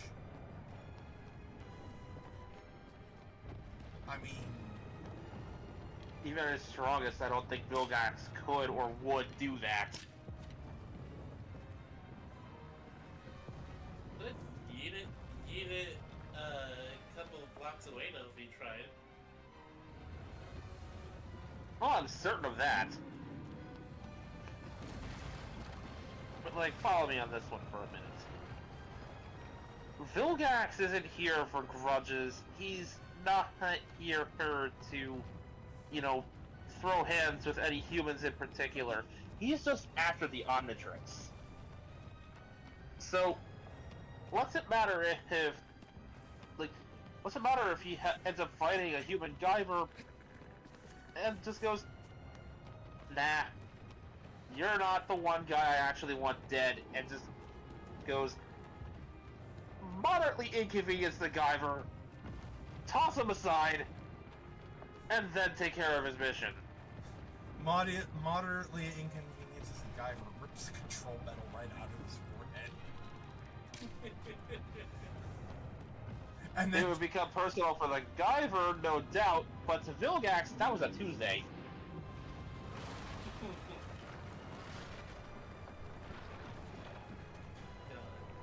So as for character development, I've brought this up before, because of how the Guyver works and how it regrows its host. If Officer Cook ever goes through that, he was gonna end up going through an identity crisis. Especially if he ends up getting his head crushed in by Vilgax and tossed aside.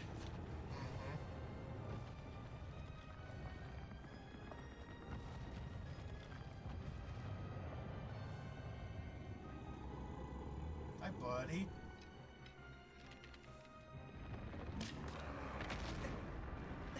He's trying to stop me there. Okay, nope. I do have an idea for a line, though, that could be said should Cook reach the end of that character arc and conclude, it doesn't matter.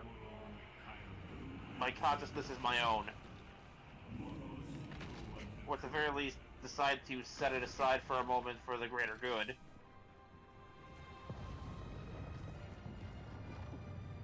You made one big mistake. You showed me what's waiting on the other side.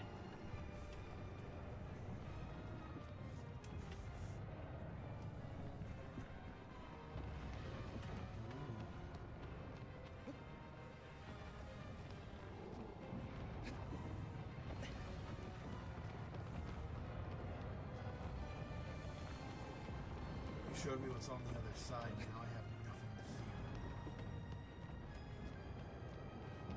fear. Precisely. If this was after Rio showed his true colors to Vilgax, Rio would just say, when the fuck did you go edgelord.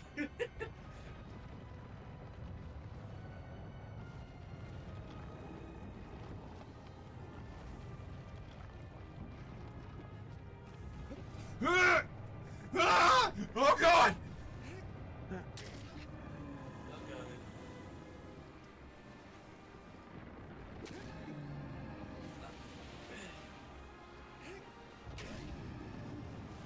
I'll just be like, You're fine. You're fine. I'm just like, what do I do? What do I do? What do I do? What do I do? He's getting ragdolled by a giant ape thing. Wearing bone armor.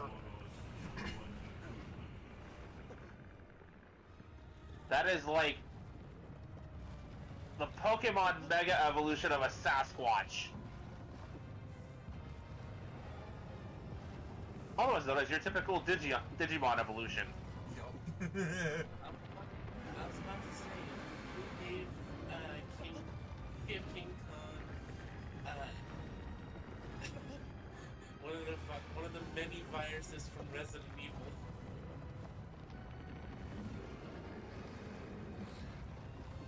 Did I just see something? Damn it, Wesker's trolling us. We've been away from Resi for too long.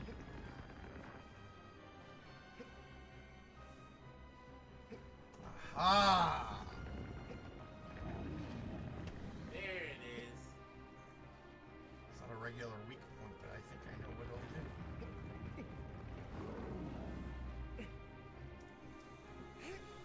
I'll stab it.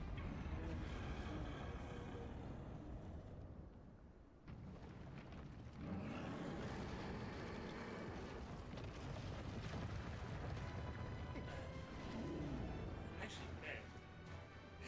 Yes? I once saw a video of someone playing Village, but they maxed out the starter like handgun to the point where when they were fighting Dimitrescu, it took one bullet in the head to make her go second stage.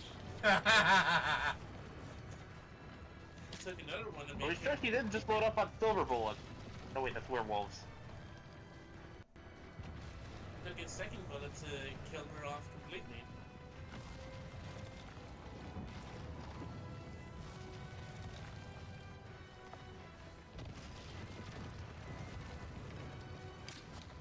Evidently, Ethan Winters was John Wick this entire time.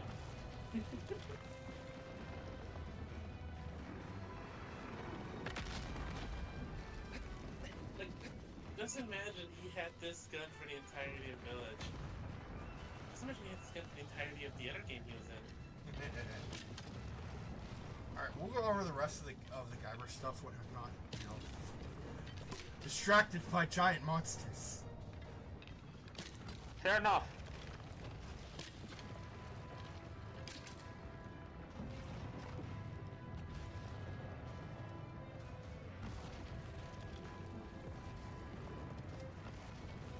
Instead, I will ask, so what's the plan when we eventually finish Colossus here? Resident Evil 4. Fair enough.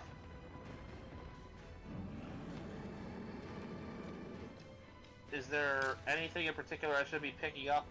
So, for like, between 4 and 5? I don't know this timeline as well as I probably should. No, there's nothing in between 4 and 5. Wait. Fuck, there is. God damn it. I was about to say, Bear.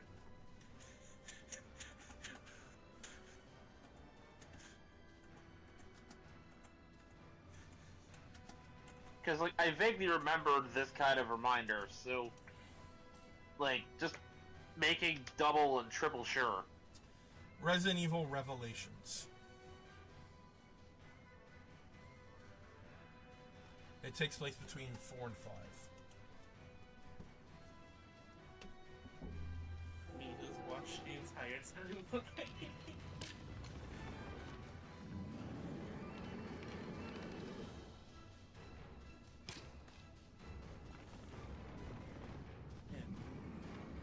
Honestly,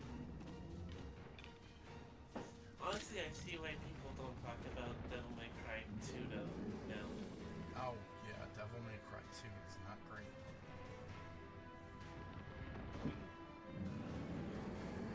Also, did anyone notice that,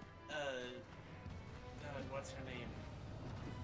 Lucinda? The one from 2.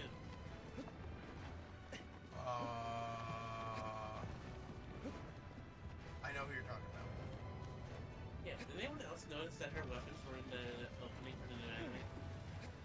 Yes.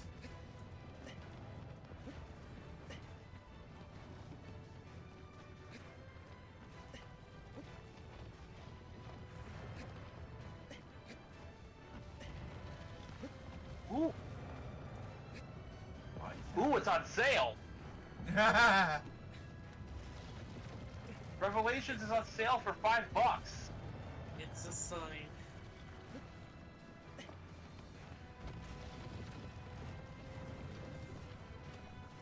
Come on, you big monkey.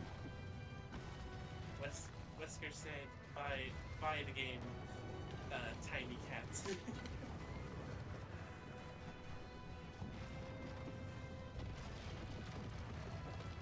Clearly. Revelations 2 is free, though. That's also episodic, so you might want to think.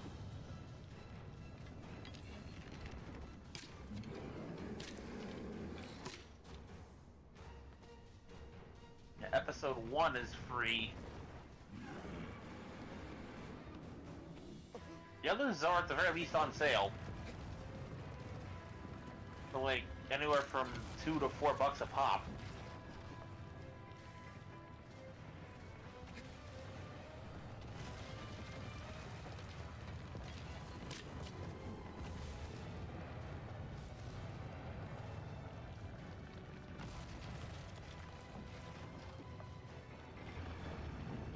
Alternatively, if I could get PS Plus Premium back up, then I could just get the complete season.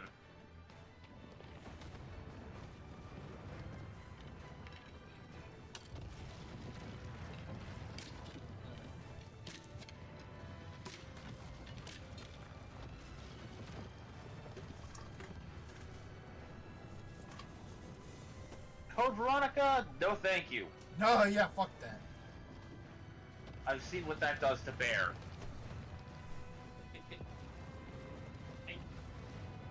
Now that I think about it, I think the only thing that the YouTuber did go over was Veronica. For good reason.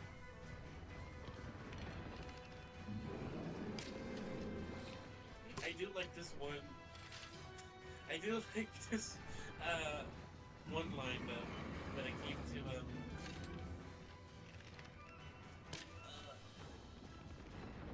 the one that had Wesker's son. Oh, 6? Yeah, 6. I do like this one though. One line though. Do you really think Ada Wood's gonna care? She'll still turn your teeth into chiclets.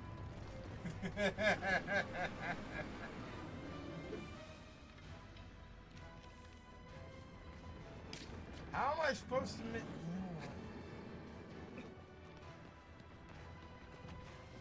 Anyways, I will see you crazies later. Yeah, at this rate, we might not be finishing the game. Because I can't figure out how to get this thing to open its goddamn hand. Which hand is it? Gonna be a quick trip to YouTube to study what play? It's this one. It's right hand, I believe.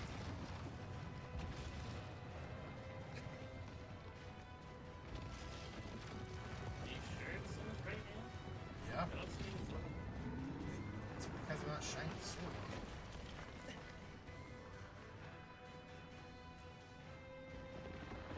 See? Anyways, see ya. See ya.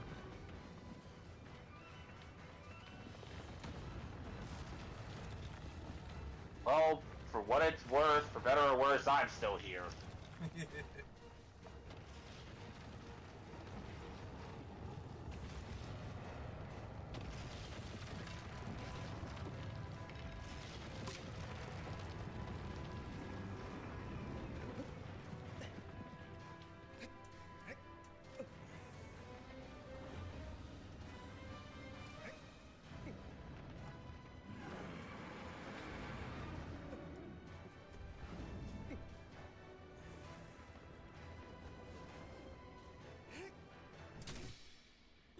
We did it!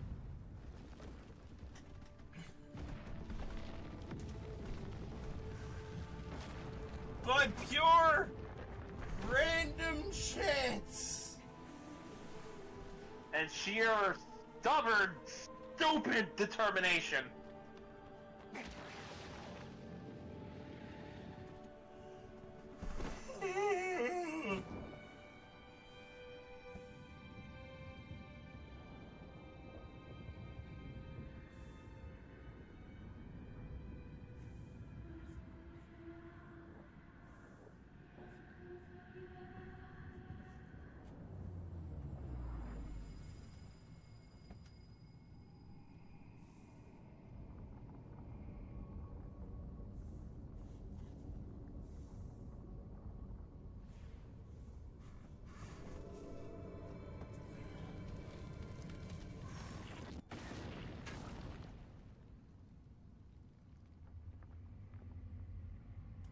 That just leaves one left.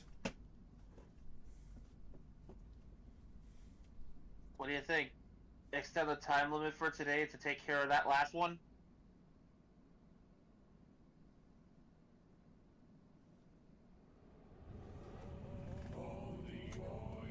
Let's fucking do this.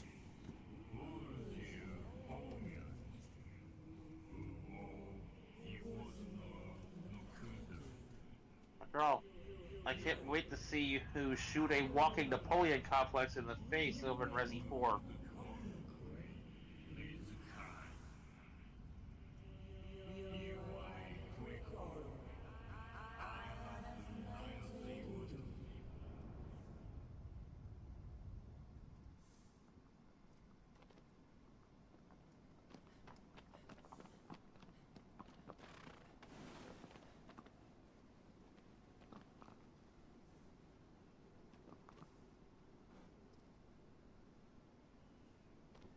Yeah, it's weird. By now, Wander would look pretty bad, but he doesn't look that bad.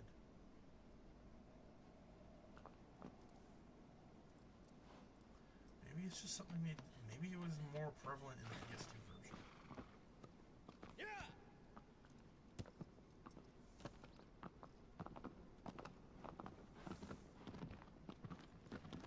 All right.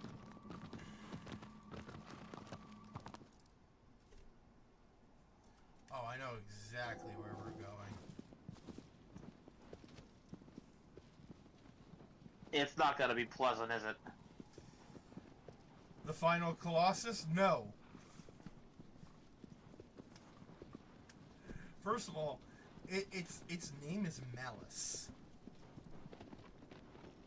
Yeah, that's already a bad sign. M-A-L-U-S.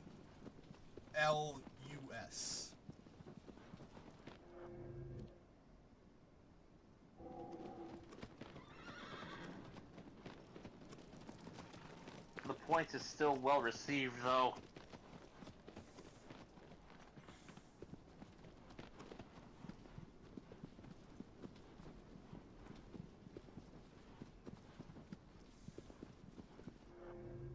And he is at the very bottom of the map.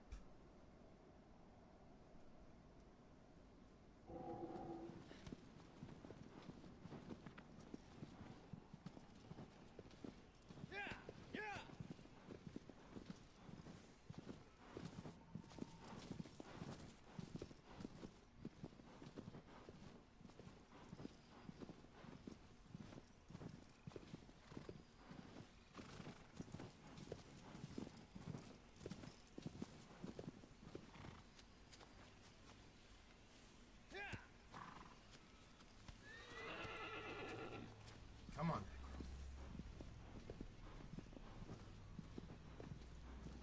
Alright, final Colossus. That only means bad things for poor Aggro, doesn't it?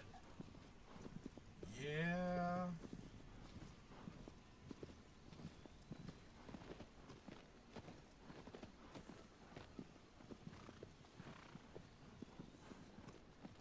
Might as well be wandering through that swamp of the never-ending story.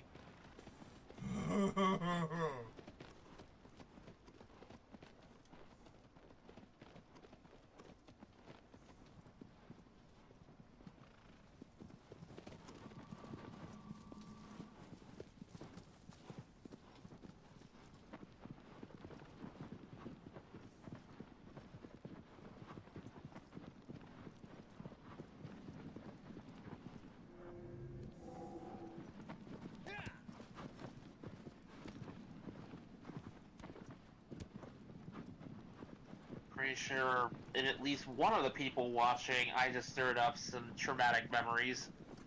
Probably.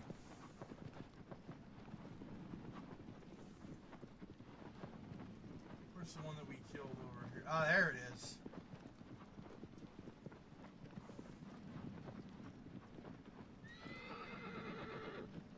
It is also decomposing into sand. Yeah. Yeah. Yeah. Either that or the sandstorm's just covering it. Yeah.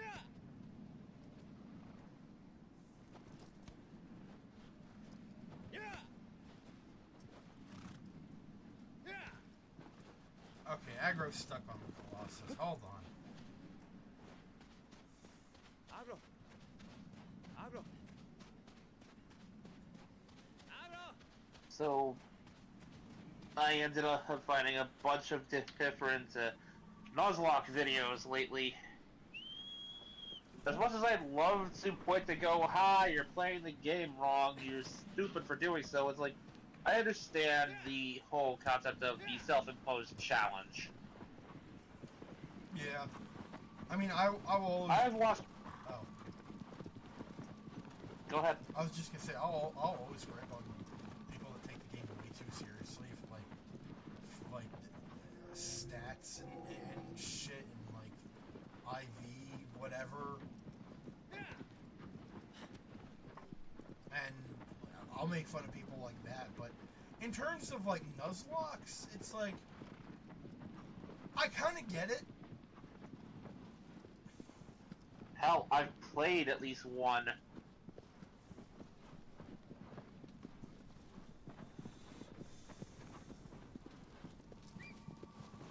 It was a sort of Nuzlocke competition with my cousin.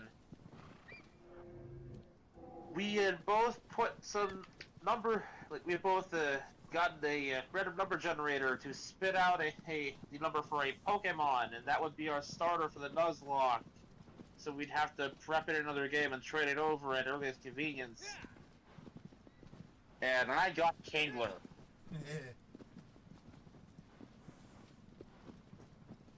The Nuzlocke was for Omega Ruby Alpha Sapphire.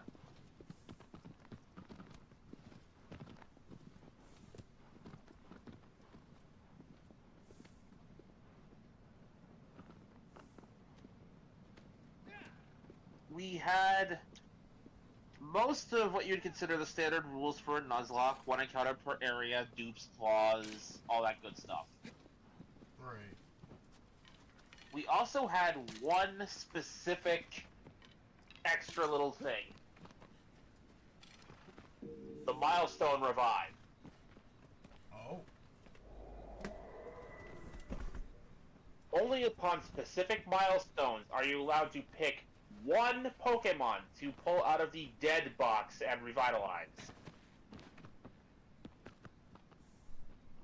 It could be any of the Pokemon you lost up to that point, but you only get so many of these. It can only be one per milestone. Exactly. We largely had it go. The first milestone was 4 gyms, because I believe the 4th gym was Norman, so that would be a character development milestone for the player character having to defeat their father.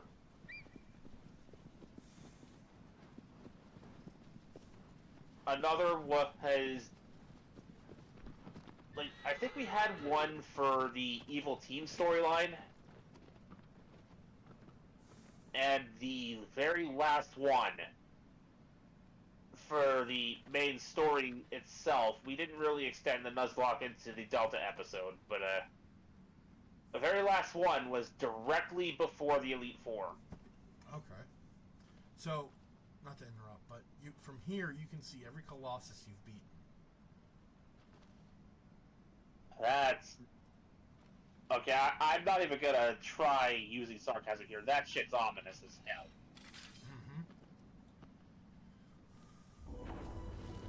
This is the gate to the final Colossus. They had to put this shit behind a gate.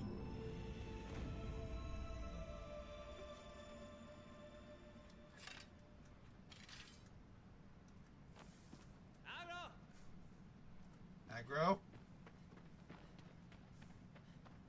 Everyone knows what's coming and wants no part of it. I know. I feel so bad. Yeah!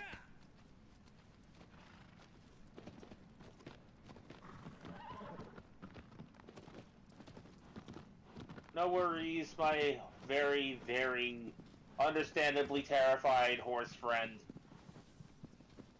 By the time this game is over, you'll be meeting the many Yoshis that Mario sacrificed to get through his games. Oh, You you can play don't know. poker.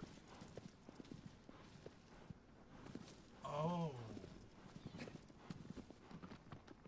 You don't know. I'm specifically speaking for the horse, not Wander. I know. There's... Okay. I cannot spoil this.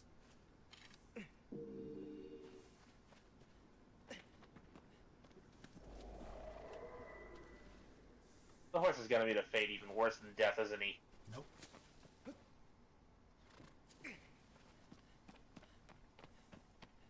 Agro!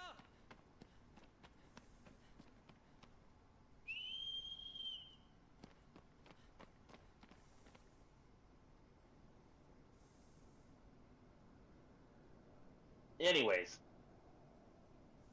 Where last I left off with that Nuzlocke, because I happened to pop the cartridge in it and see where I was. I made it to the Hall of Fame twice. Yeah! We basically just kind of agreed once one of us actually cleared the Hall of Fame, the run was over.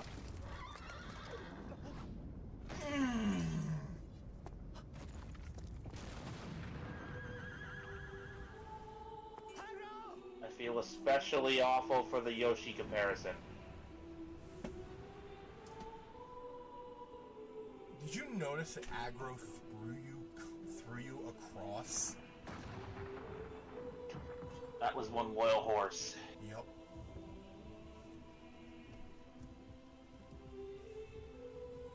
Like, that wasn't by accident or anything. Aggro did that on purpose. Reminds me of Logon doing the same for Simone. Yeah.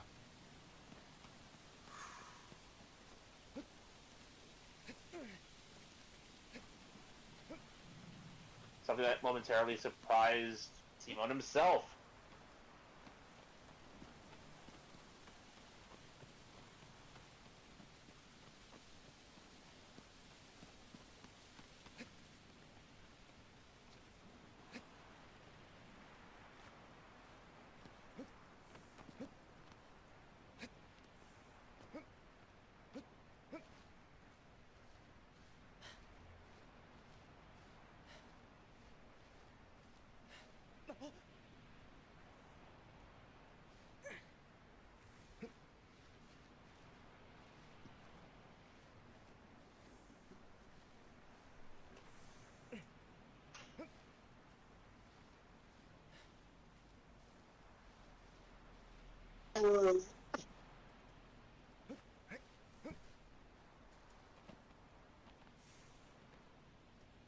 Oh. Here's to you, Aggro. Goodest boy to the bitter end. You are a damn good horse, Aggro.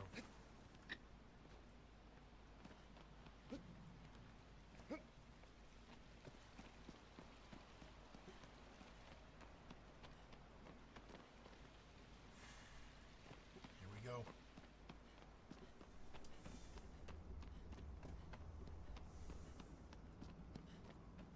Just trying to remember what starter my cousin ended up getting, because I swear it was either another water type or an electric type. I felt like the RNG was laughing at me at the time.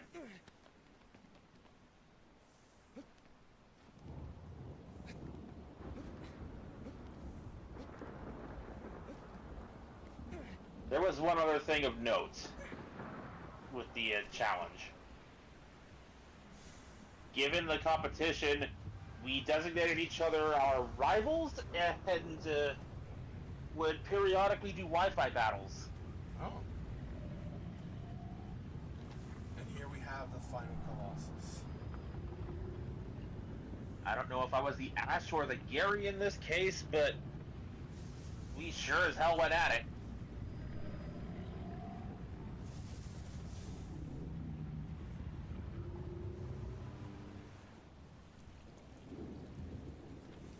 When I checked in earlier today, that very Kingler is level 98 and doing very well. So, Malice here, unlike the other Colossus, you may notice he's not moving. Almost like he can't. That's because he can't. He is locked into that pedestal there.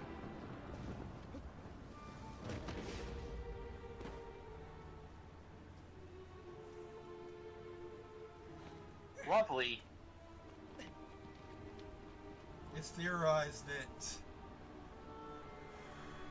well, it's believed that the Colossi were created from pieces of Dorman itself. And that Malice was the biggest piece that was taken from Dorman.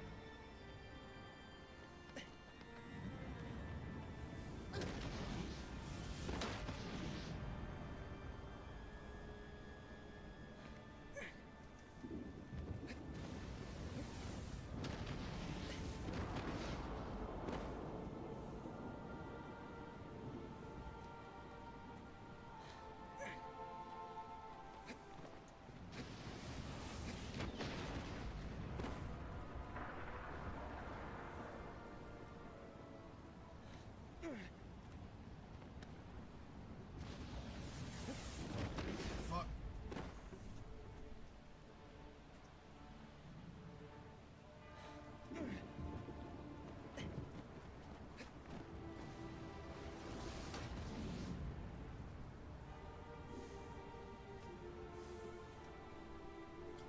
I need to At heal. this point, some cost fallacy has long since kicked in. We have lost too much to stop now. Mhm.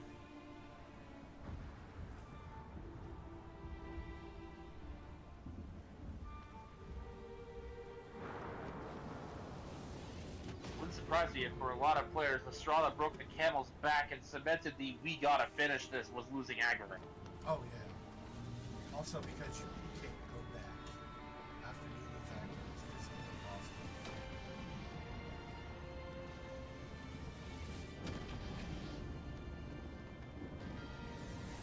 Fun fact, in one of the Transformers books I have, which is supposed to be a prequel to Revenge of the Fallen, the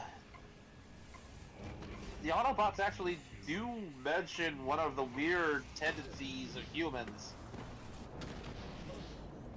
Optimus himself describes how humans will often take in and care for less sapient creatures that they will often miss with greater intensity than fellow humans when, accidents happen. Yeah. Optimus Prime himself in this book, because he still very much resembles Optimus Prime at this time, basically said, yeah, humans will miss animals more than they miss other humans.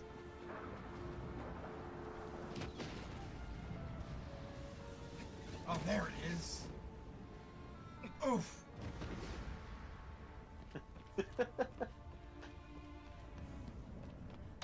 For this fight, we had to hide in the trenches and make our way to Malice.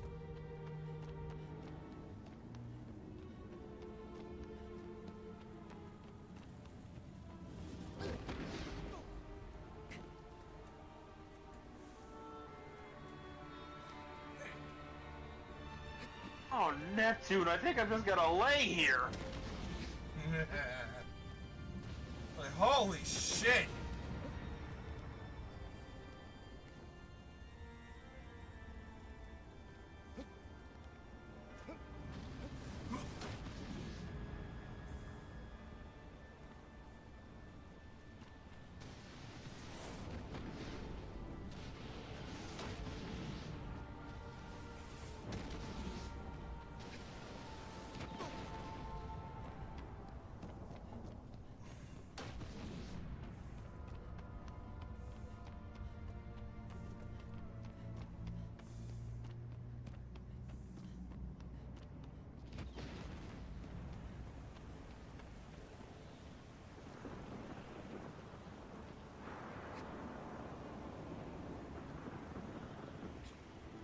You know what keeps playing through my head while we're doing this?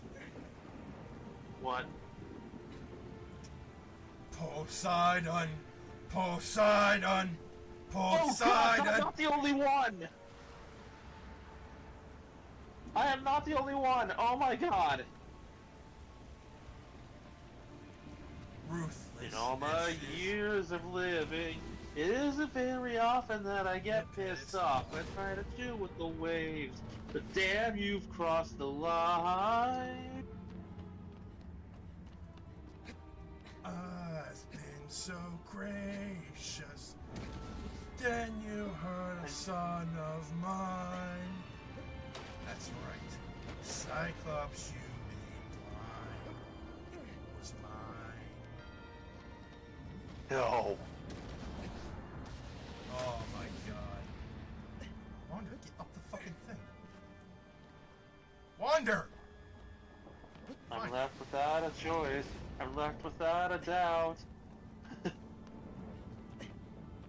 Pack of wolves are swimming with the shark now. I gotta make you bleed. Yeah.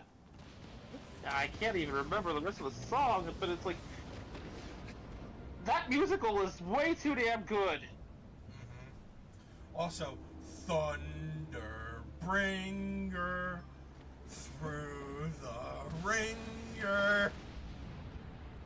Seriously, too damn good.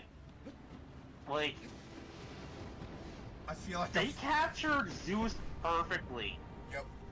Charismatic as hell voice, but you still want to punch him in the face for his attitude.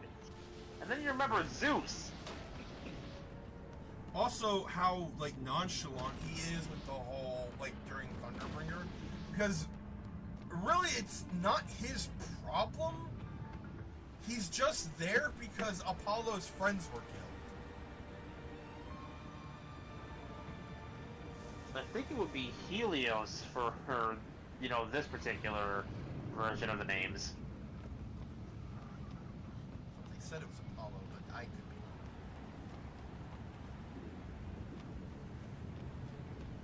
be. Okay, we see. Malice is stuck here. These shoes are built into the pedestal. Fair enough.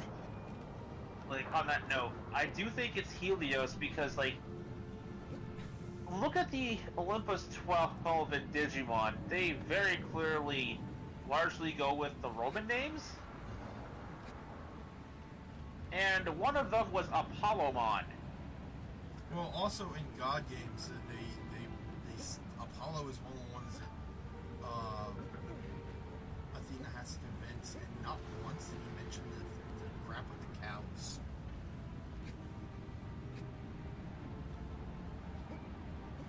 Okay, then I might be thinking of a different deity altogether.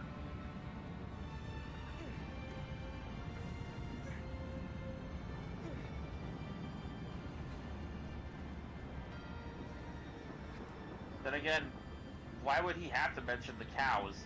At that point, the people who, you know, hurt his friends are long dead. That's true.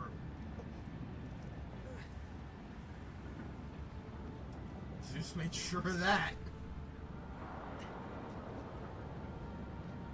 Like, once again, kudos on the actor who plays a singing voice there, because like, you definitely got across the infuriatingly face-punchingly charismatic vibe of the guy. Charismatic and arrogant. Someone's got to die today, and you have got the final say. You or your crew.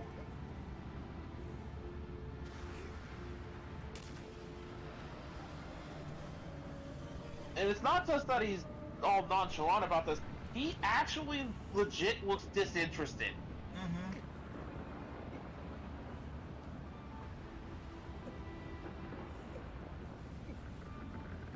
Like, please. I wouldn't even be here if one of my fellow gods hadn't bitched and moaned to me about it.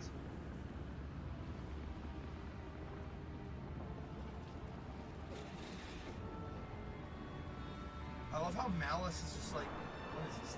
Get off me! Get off me!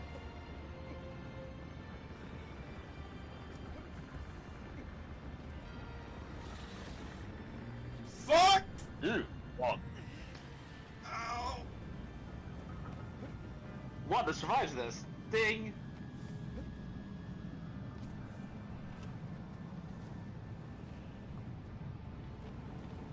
I don't know how he survives it, because holy shit.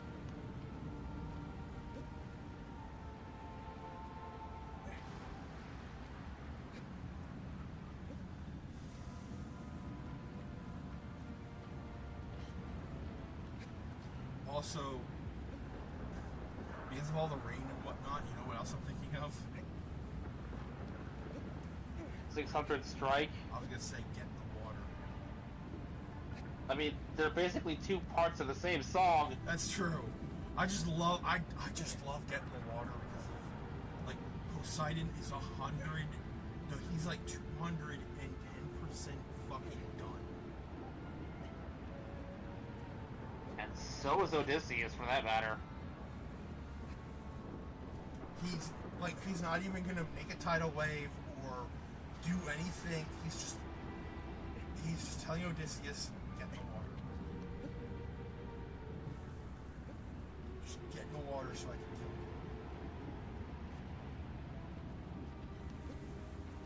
you. And, like, it is a small moment, but I do love how, for just the briefest of moments, they both do kind of let their guards down just a little. Mm-hmm. When Odysseus straight up says, dude, aren't you fucking tired of this? Yeah.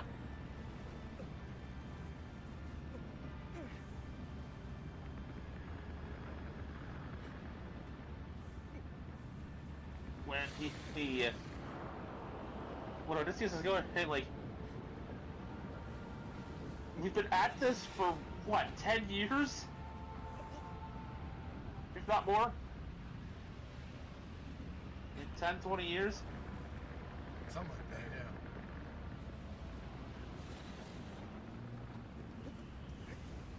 yeah. Aren't you just as done with all this as I am?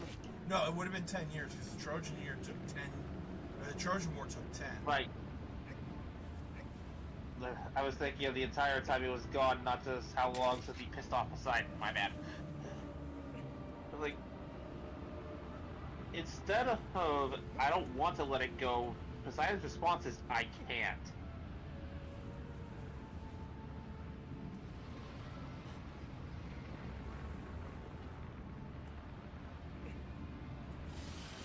And as much as I hate to say it, I do kind of see Poseidon's whole perspective here. I don't agree with it necessarily, but I do see where he's coming from. If he starts making exceptions for Odysseus, he starts having to make more and more exceptions for everybody because, well, the gods are playing favorites again. Yeah.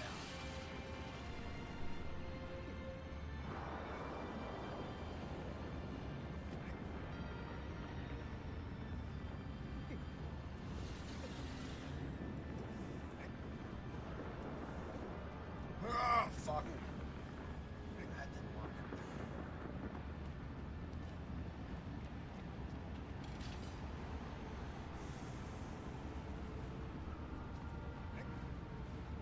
I also love how Hades is just not involved. And not my domain. Even when he goes to the underworld, it's like, shit, not my problem.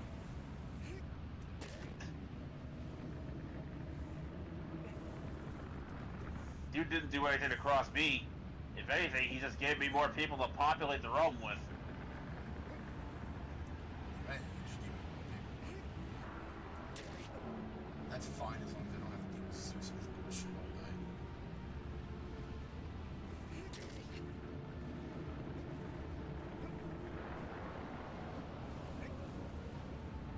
Also, during God Games, when Athena was trying to convince Hera, she was running out of things, and then she was like, "Oh, And he's never once cheated on his wife. release him." Release him. Why am I not? Okay. Like, especially considering the mythology of the times, that was honestly a bigger point in his favor than most people realize. Yep.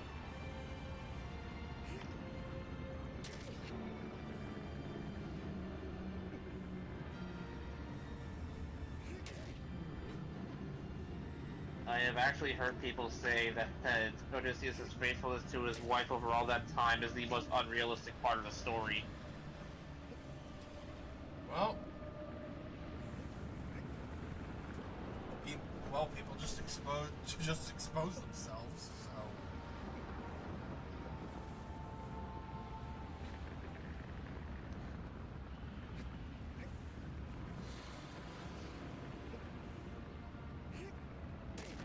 I mean, first off, the traits of what makes a hero may have varied over the years, but that is probably one of the handful of things that has stayed consistent over human history.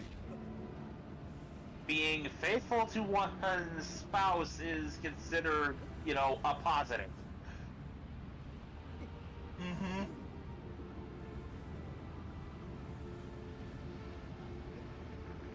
Zeus could learn a thing or two from mortals in that respect. Good, but he won't. Too proud. Yeah. And spiteful. Then again, spiteful describes, like...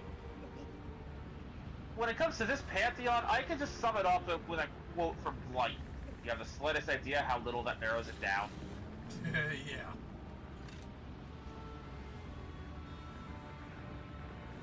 Because that's the thing with, you know, gods that actually exist in pantheons like this, as opposed to, oh, there's only one. The gods tend to have very human-like personalities. Fuck. To use a hilariously out-of-context G1 Transformers quote, Cybertron's a better place anyway, not quite so perfect. Oh yeah.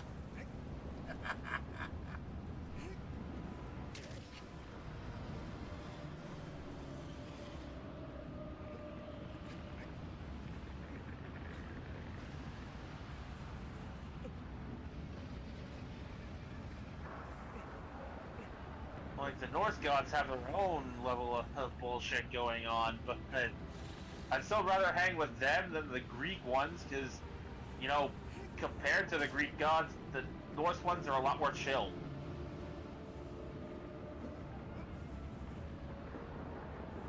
Yeah.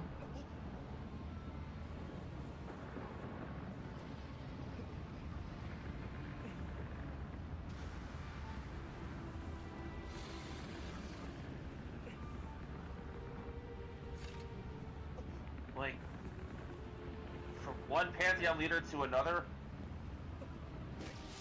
I'd rather hang with Odin because Odin seems like the kind of chill father figure dude who would just...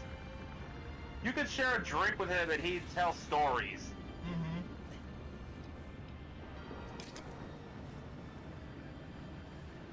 Plus, he kind of did go, deliberately sacrificing one of his eyes to protect humanity. Yeah.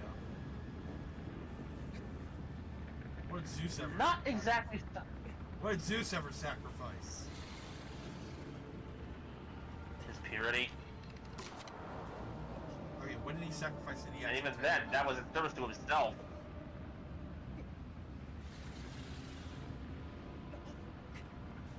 Like, that was more or less a joke. Sacrificed his virginity, I guess, as you could say, but, like, that's not a sacrifice if he just willingly tossed it away at earliest convenience. How the hell am I supposed to?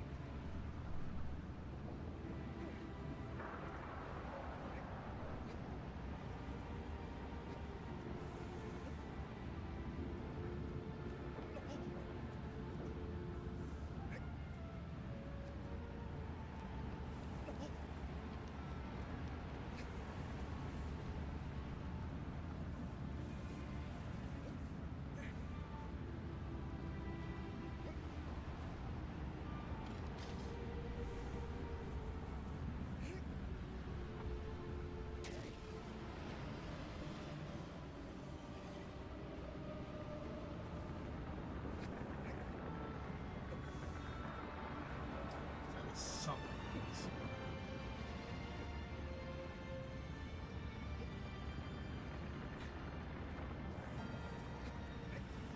Oh, there's a mark on his shoulder.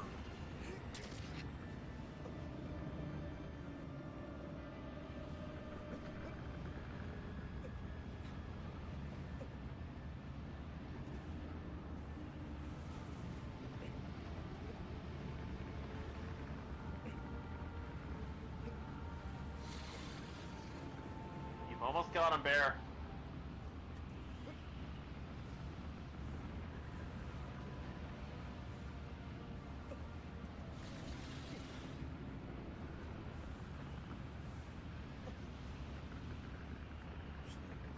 I love how even after all this, he's still like, the fuck is this? Get it off me. Fuck. Not even the parents. Get it off, get it off, get it off, get it off. It's been hurting me. No, it's just, the hell is this?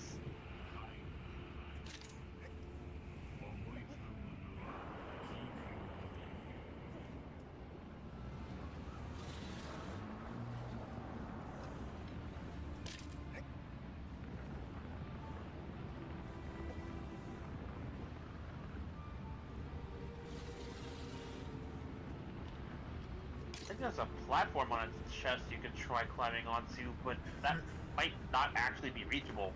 There's a mark on its shoulder that like trying to get to it's a little hard.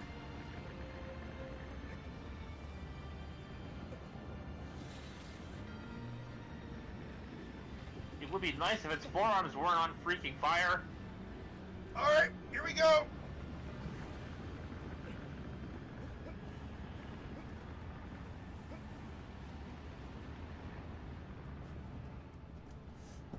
Are you fucking kidding me? Oof.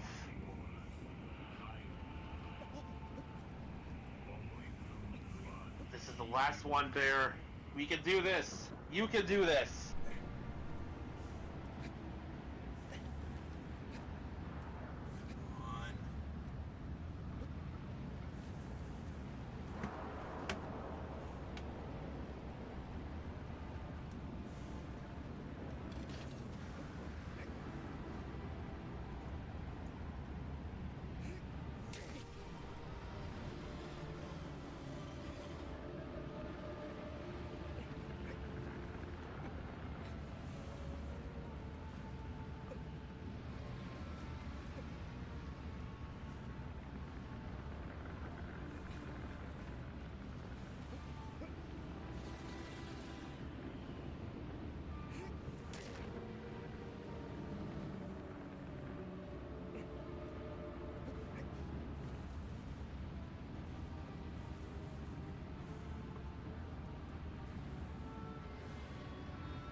camera wouldn't keep fighting me.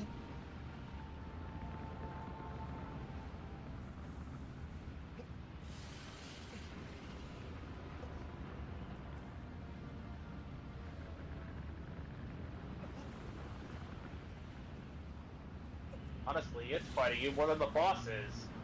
Mm-hmm.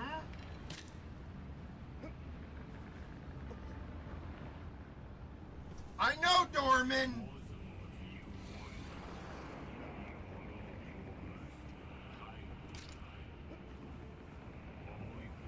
Believe me, I know!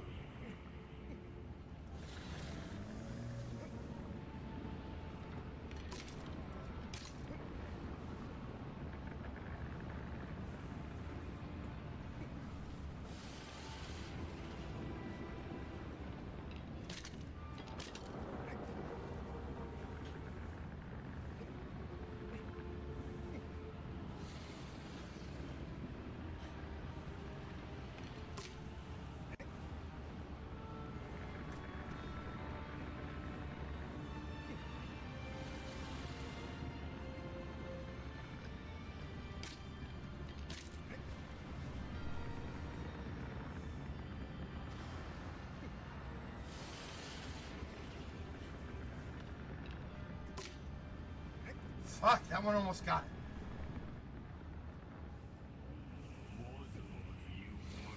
Deep breaths and patience, my guy. You'll get him.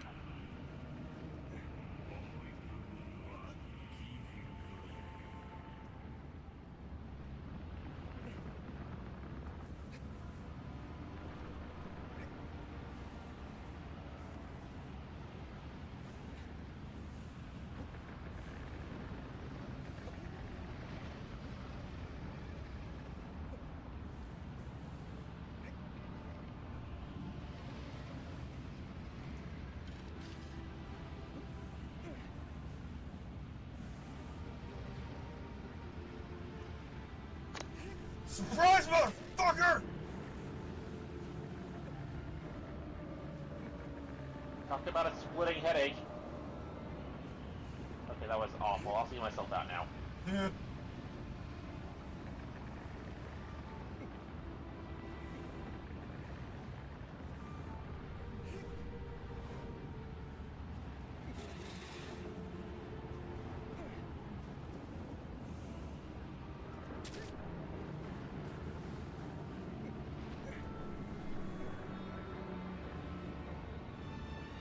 I'm surprised it's not trying to rip you off of its head. Same.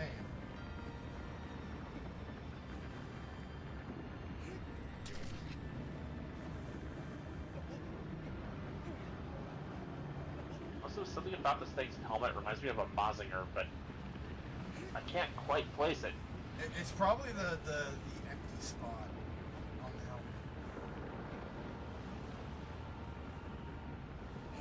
Where I am. Also, the front of the helmet kind of looks like. Oh! I mean, it's even got the horns, even if they are curved backwards.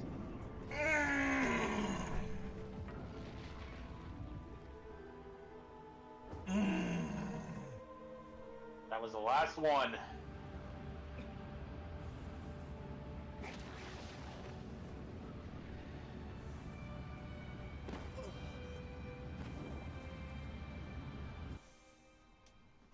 Physics!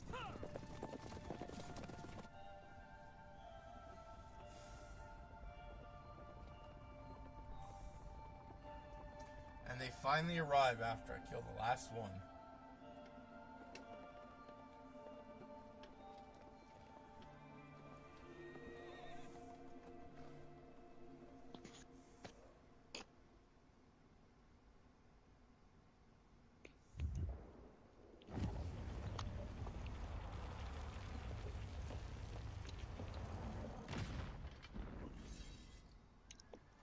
They're advanced enough to have crossbows.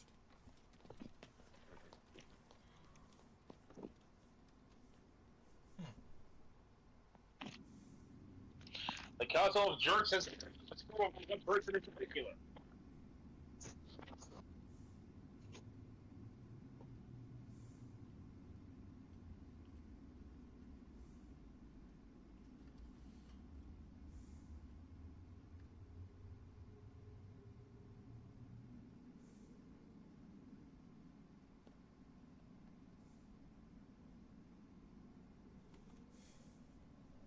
Gentlemen, let's ruin some lives.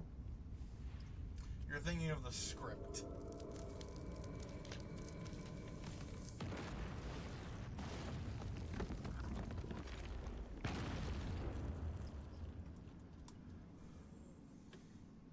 Because for this game, we don't know who's in the right and who's in the wrong.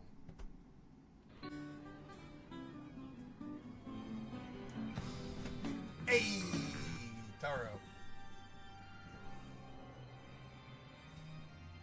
We're still going. We're at the end of the frickin' game.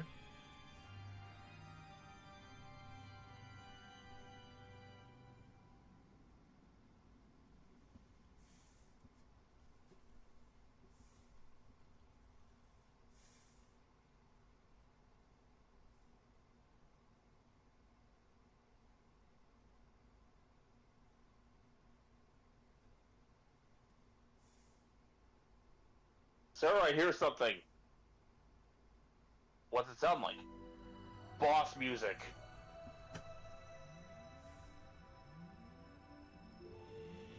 Do we finally get to see how it is he manages to travel? How he travels back to the temple every time?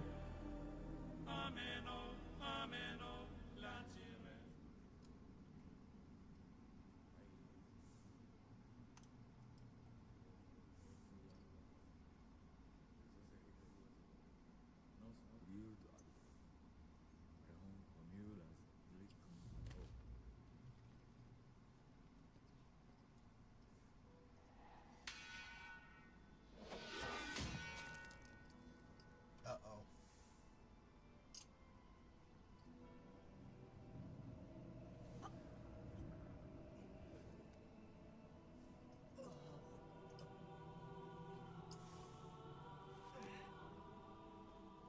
He's got horns.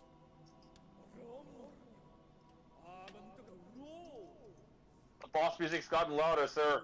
Dear God. I can see that.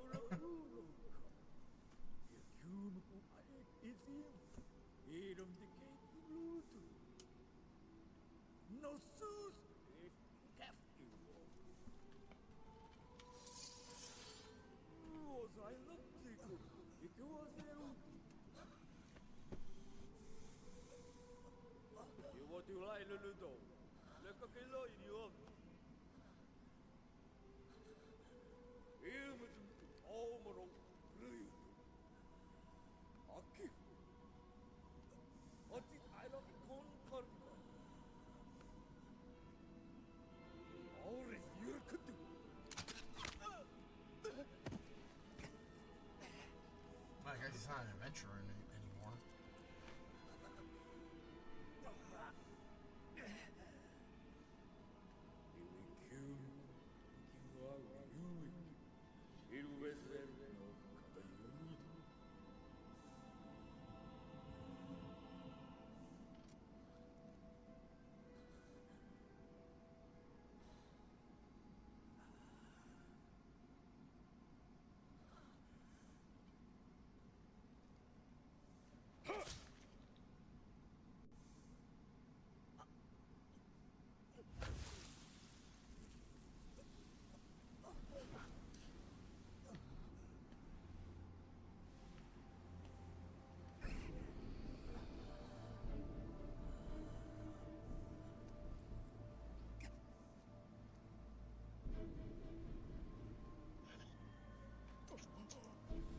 I twist. You were the final Colossus all along.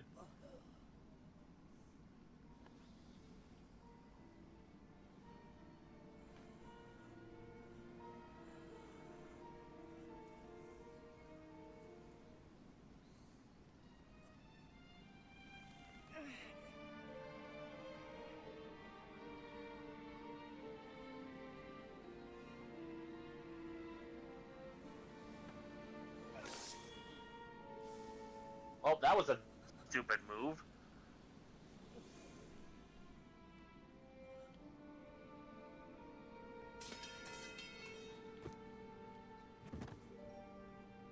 That just made you bleed out faster, you damn fool.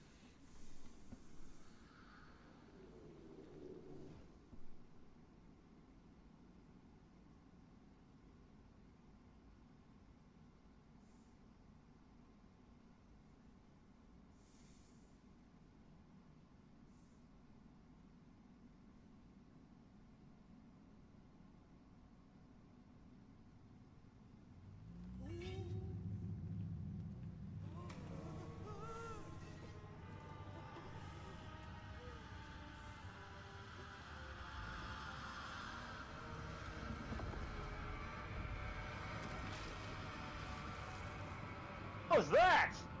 I'll try the universal greeting. Universal greeting? That's Watch, I'll have it eating out of my hand. You were saying? Too late now. Right? Watch, I'll have it eating out of my hand. Bawweet, grana, wheat, nimmy bong.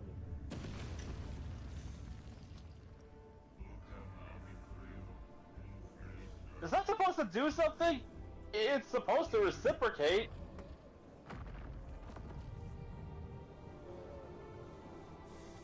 So now we're dormant. His body was split into 16 pieces. And now he's borrowed Wander's body.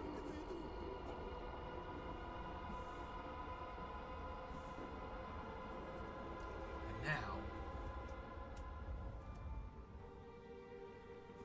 What were you saying about us being the final Colossus?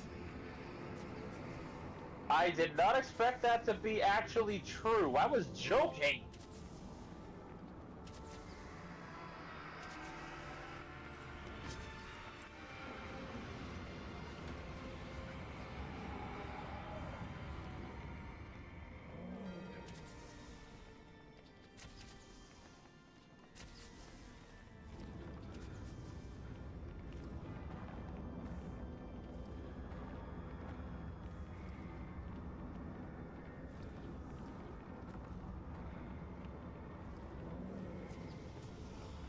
I also can't help but notice that we look like an amalgamation of several of the Colossi.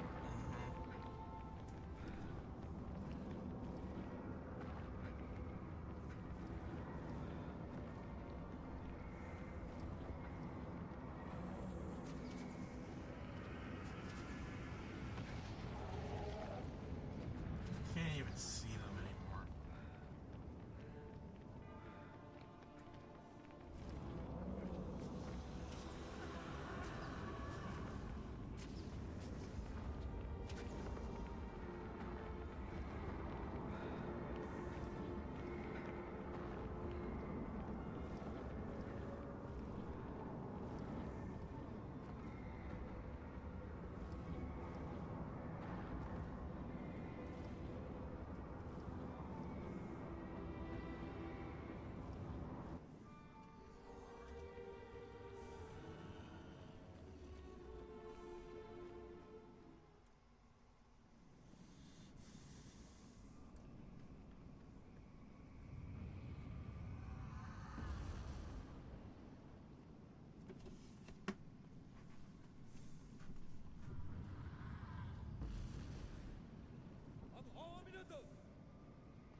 Can't be.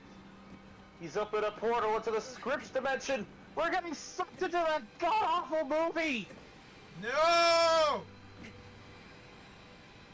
Anything with that!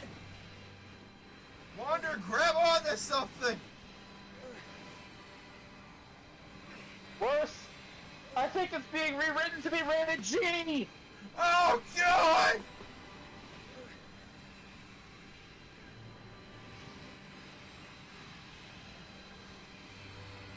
I will hold on as long as I can. Which won't be very long.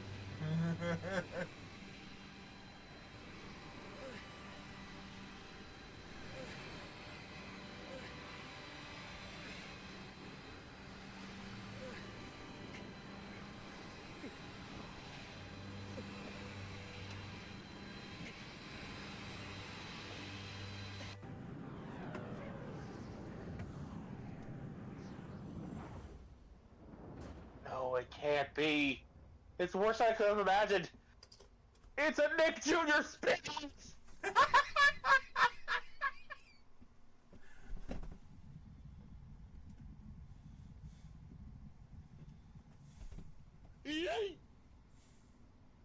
Not only is everything all, well, preschooler-fied, it's Shadow of the Colossus in name only. The various colossi are teaching colors and shapes and numbers. Malice is teaching children how to be nice!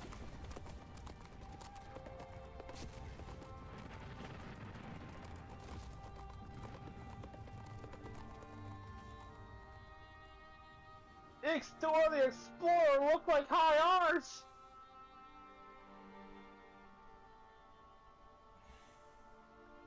Ah, this is awful. So you want to know the worst part about this entire deal? Alright.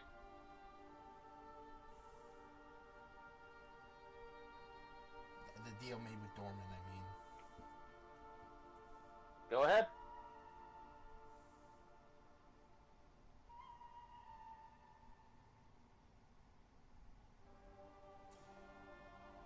Dorman fulfilled his end of the bargain.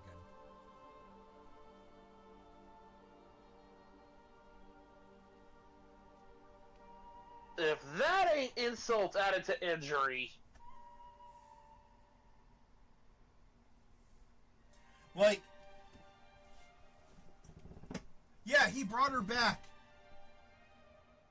But at the cost of Wander himself. Also, she's trapped here.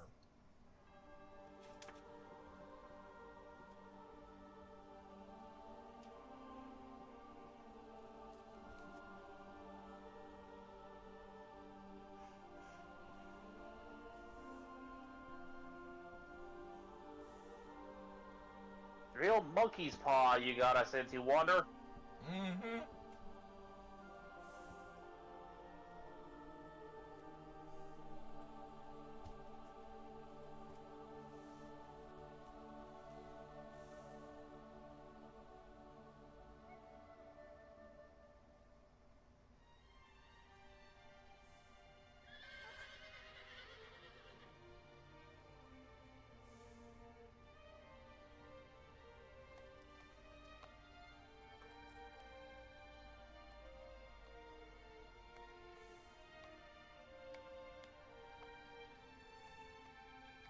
Also, Aggro's alive. What hurts?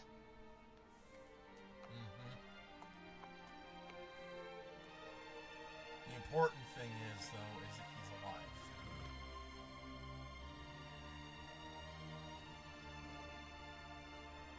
alive. Aren't leg injuries crippling for horses? They are, but I mean, it's not like Mono's gonna be riding around on Aggro and shit. Oh! It shows us all the decomposing colossi. Great.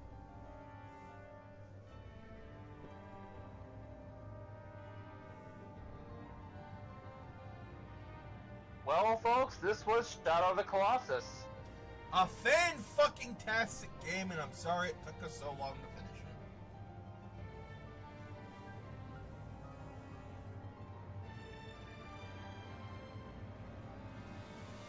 it. The original was beautiful, and this has just largely held up the spirit of the game. Mm-hmm. Though, I don't know if that demon sequence there was part of the original. It was. It Fair enough. absolutely was. I remember it vividly.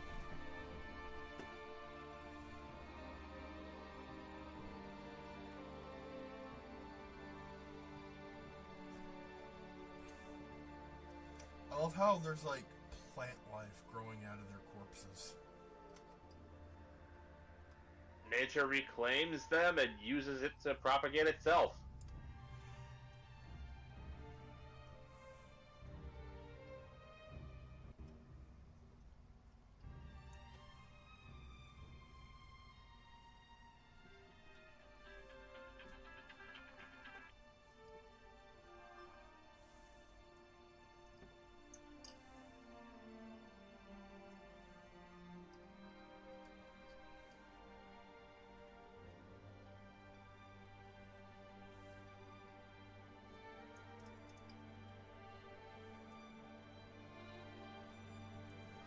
So yeah, the guy, like the team that made this,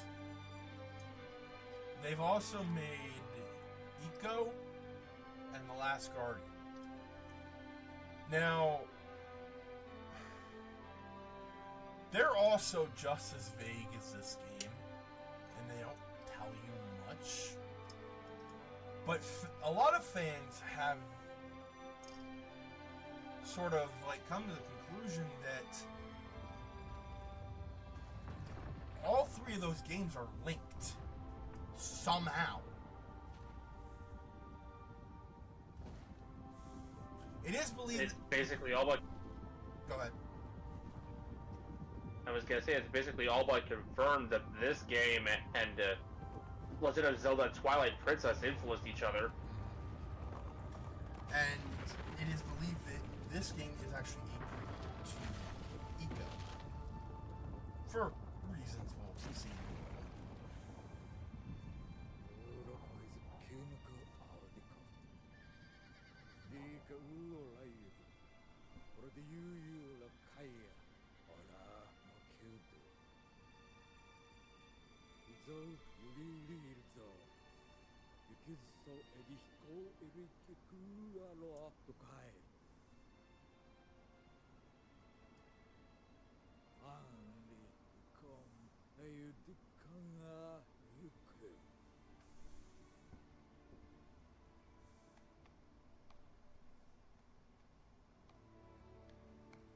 Well, if it's atonement they are seeking, you can start by healing the horse's leg.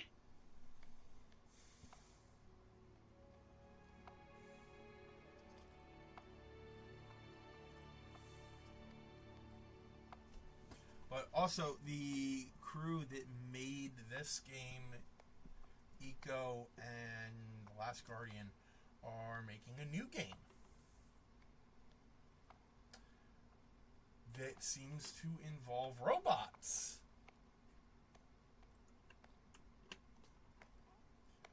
So, Interesting.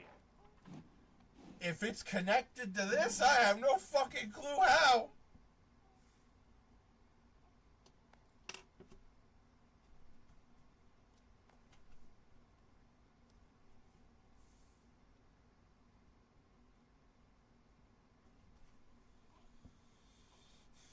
Notice how the baby has horns.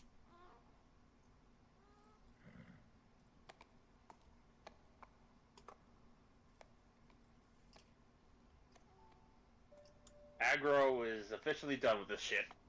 Yep. Alright, peace out. I'm going up top to see if there's anything else to eat.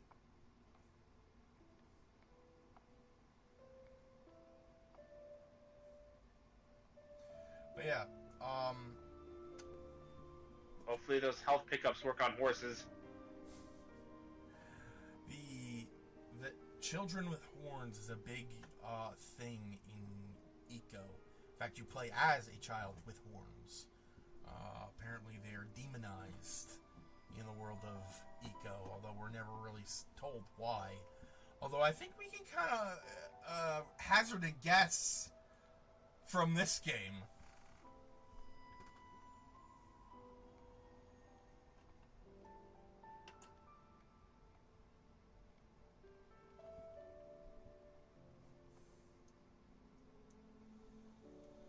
So this area they're going to, you can actually go to in-game, but you need to have, like, a ridiculous... Alright! You have to have a ridiculously high stamina bar. And I do mean ridiculously high.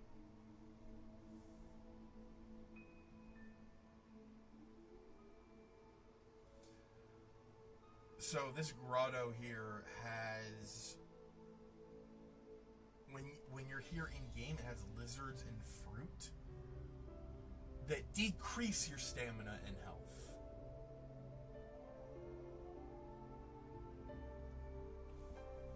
Now, I know there were some people who played this who thought, oh, that transfers over to story. Why would it?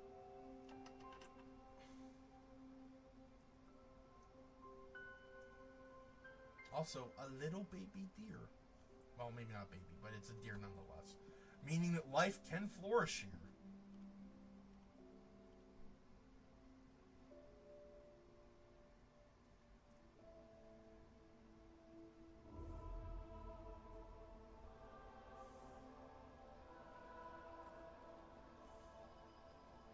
A lot of it looks like.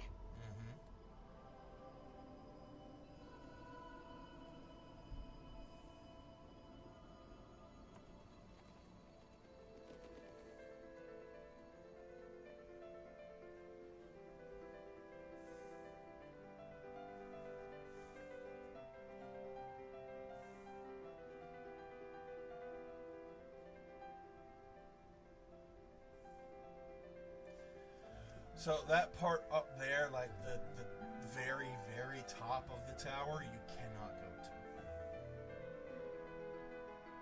There's no way to get there. And even if you use like cheats or hacks, there's no collision.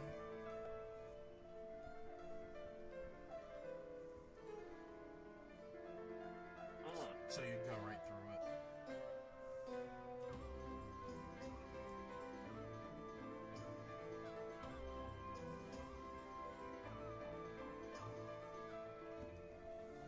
So yeah, Shadow of the Colossus. A beautiful game with a very vague story. We don't even know why Mono was sacrificed. All we know is she was sacrificed for it because she had a cruel fate. And it could have very well been this, stuck in the Forbidden Land with no one but a baby and a crippled horse. It could be that she's the evil queen from Eco. We don't know. She slept with the wrong We know. person. Sacrifice. For all we know, sacrificing her was the way to ensure the cruel fate.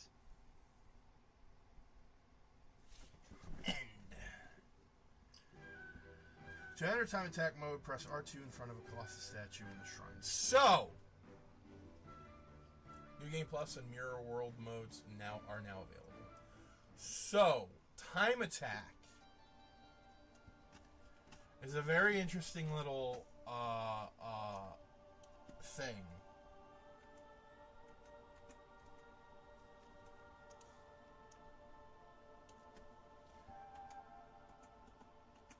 If I can bring up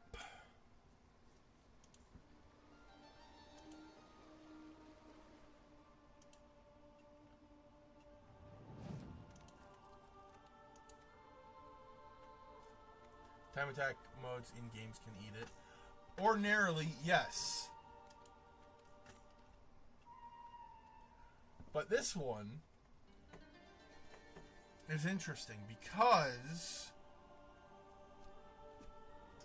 you have normal and hard mode. And you have a specific time that you have to defeat the Colossus by.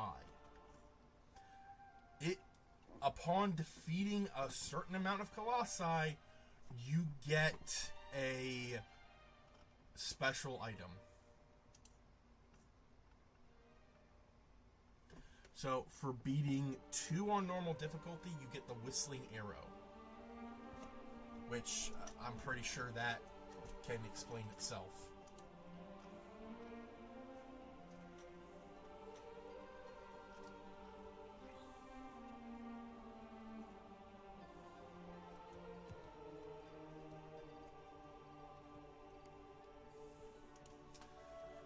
On hard difficulty, you get the Harpoon of Thunder.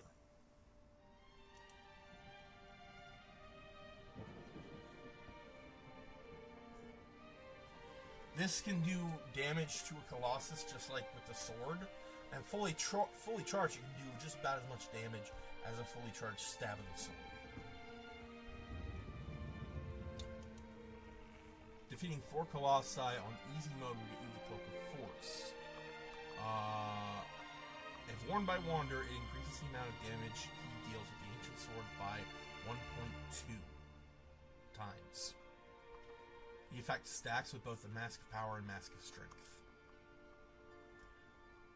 For the hard mode, you get a Fruit Tree map.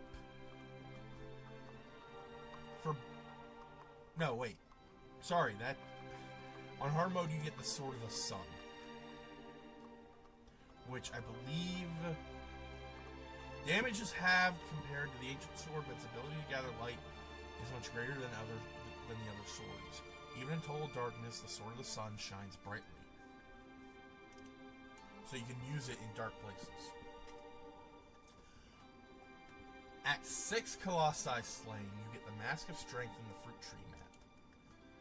Mask of Strength increases damage done to a Colossi by times 1.2.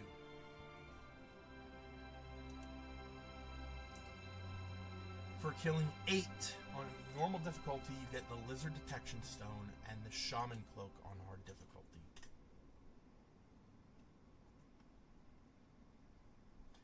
It reduces damage Colossi due to Wander. It has no effect on the damage he deals to Colossi, however.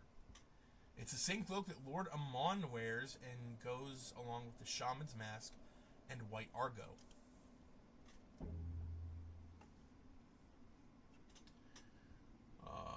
At 10 Colossi slain, you get the Fruit Tree map on normal difficulty and the Lizard Detection Stone on hard difficulty. So you can get both. You can get these two on either difficulty.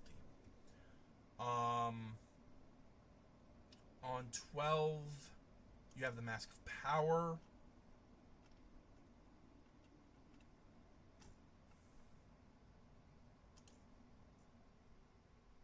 And the Shaman's Mask.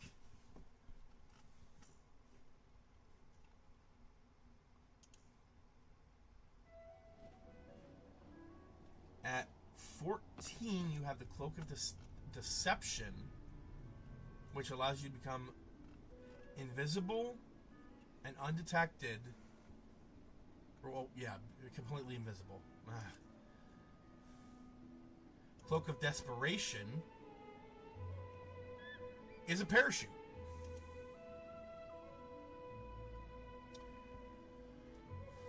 And then finally,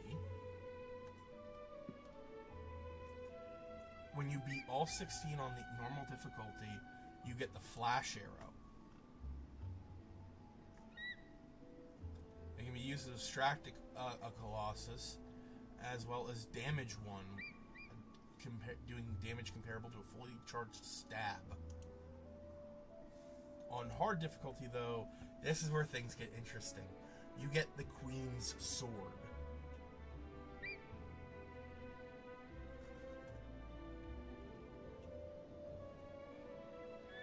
The sword's hilt shares Similar design to the hilt of the Queen's Sword found in Ico, yeah, minus the chain.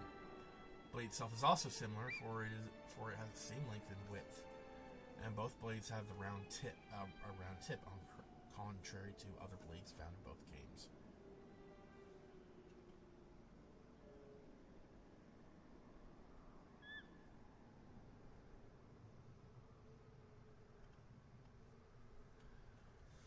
So, in the PS4 version, it looks exactly like the sword from Ico.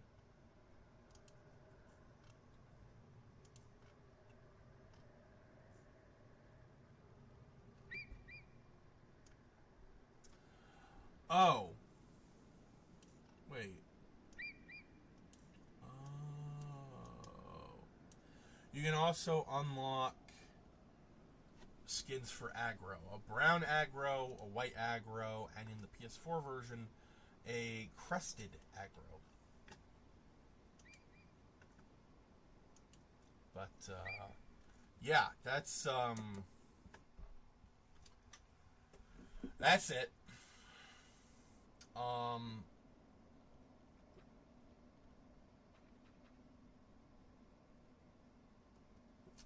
Thank you all for watching.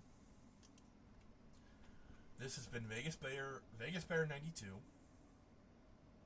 And Mekumon. Briefly joined by Taro. And starting next Monday, we are back at it with Resident Evil 4. Well, I say back at it, but I mean we're going back at it to the Resident Evil franchise. We return to Resi with Remake 4. Yep. Tomorrow is Castlevania, which I'm gonna play a little bit of that today and try to grind some levels so AJ doesn't accuse me of speedrunning again.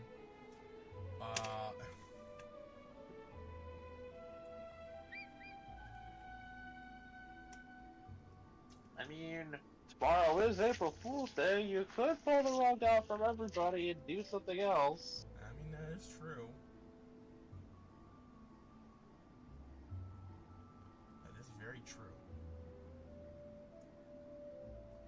Ooh, I need to look at what games I've got. No! I said I don't have the game unless Bunny gifted it to me. Without me knowing.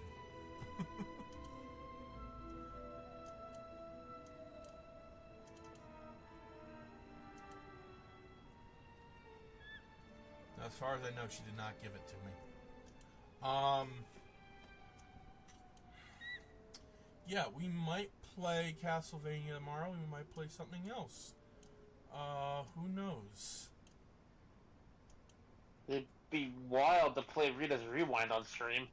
Oh, hell yeah.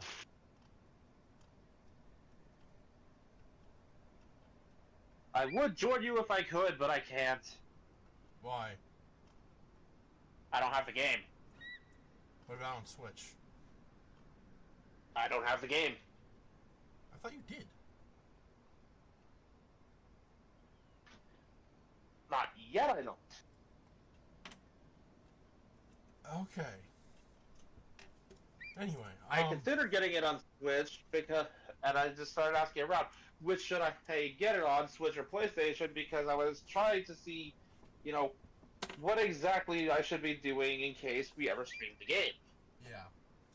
And because Tara doesn't have a Switch,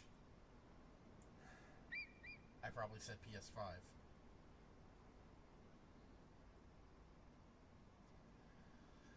Anyway.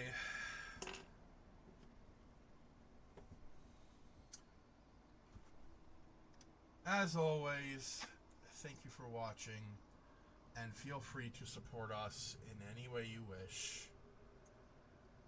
Be it monetarily or engagement. It helps us out. And we will see you tomorrow with either Castlevania or something completely different.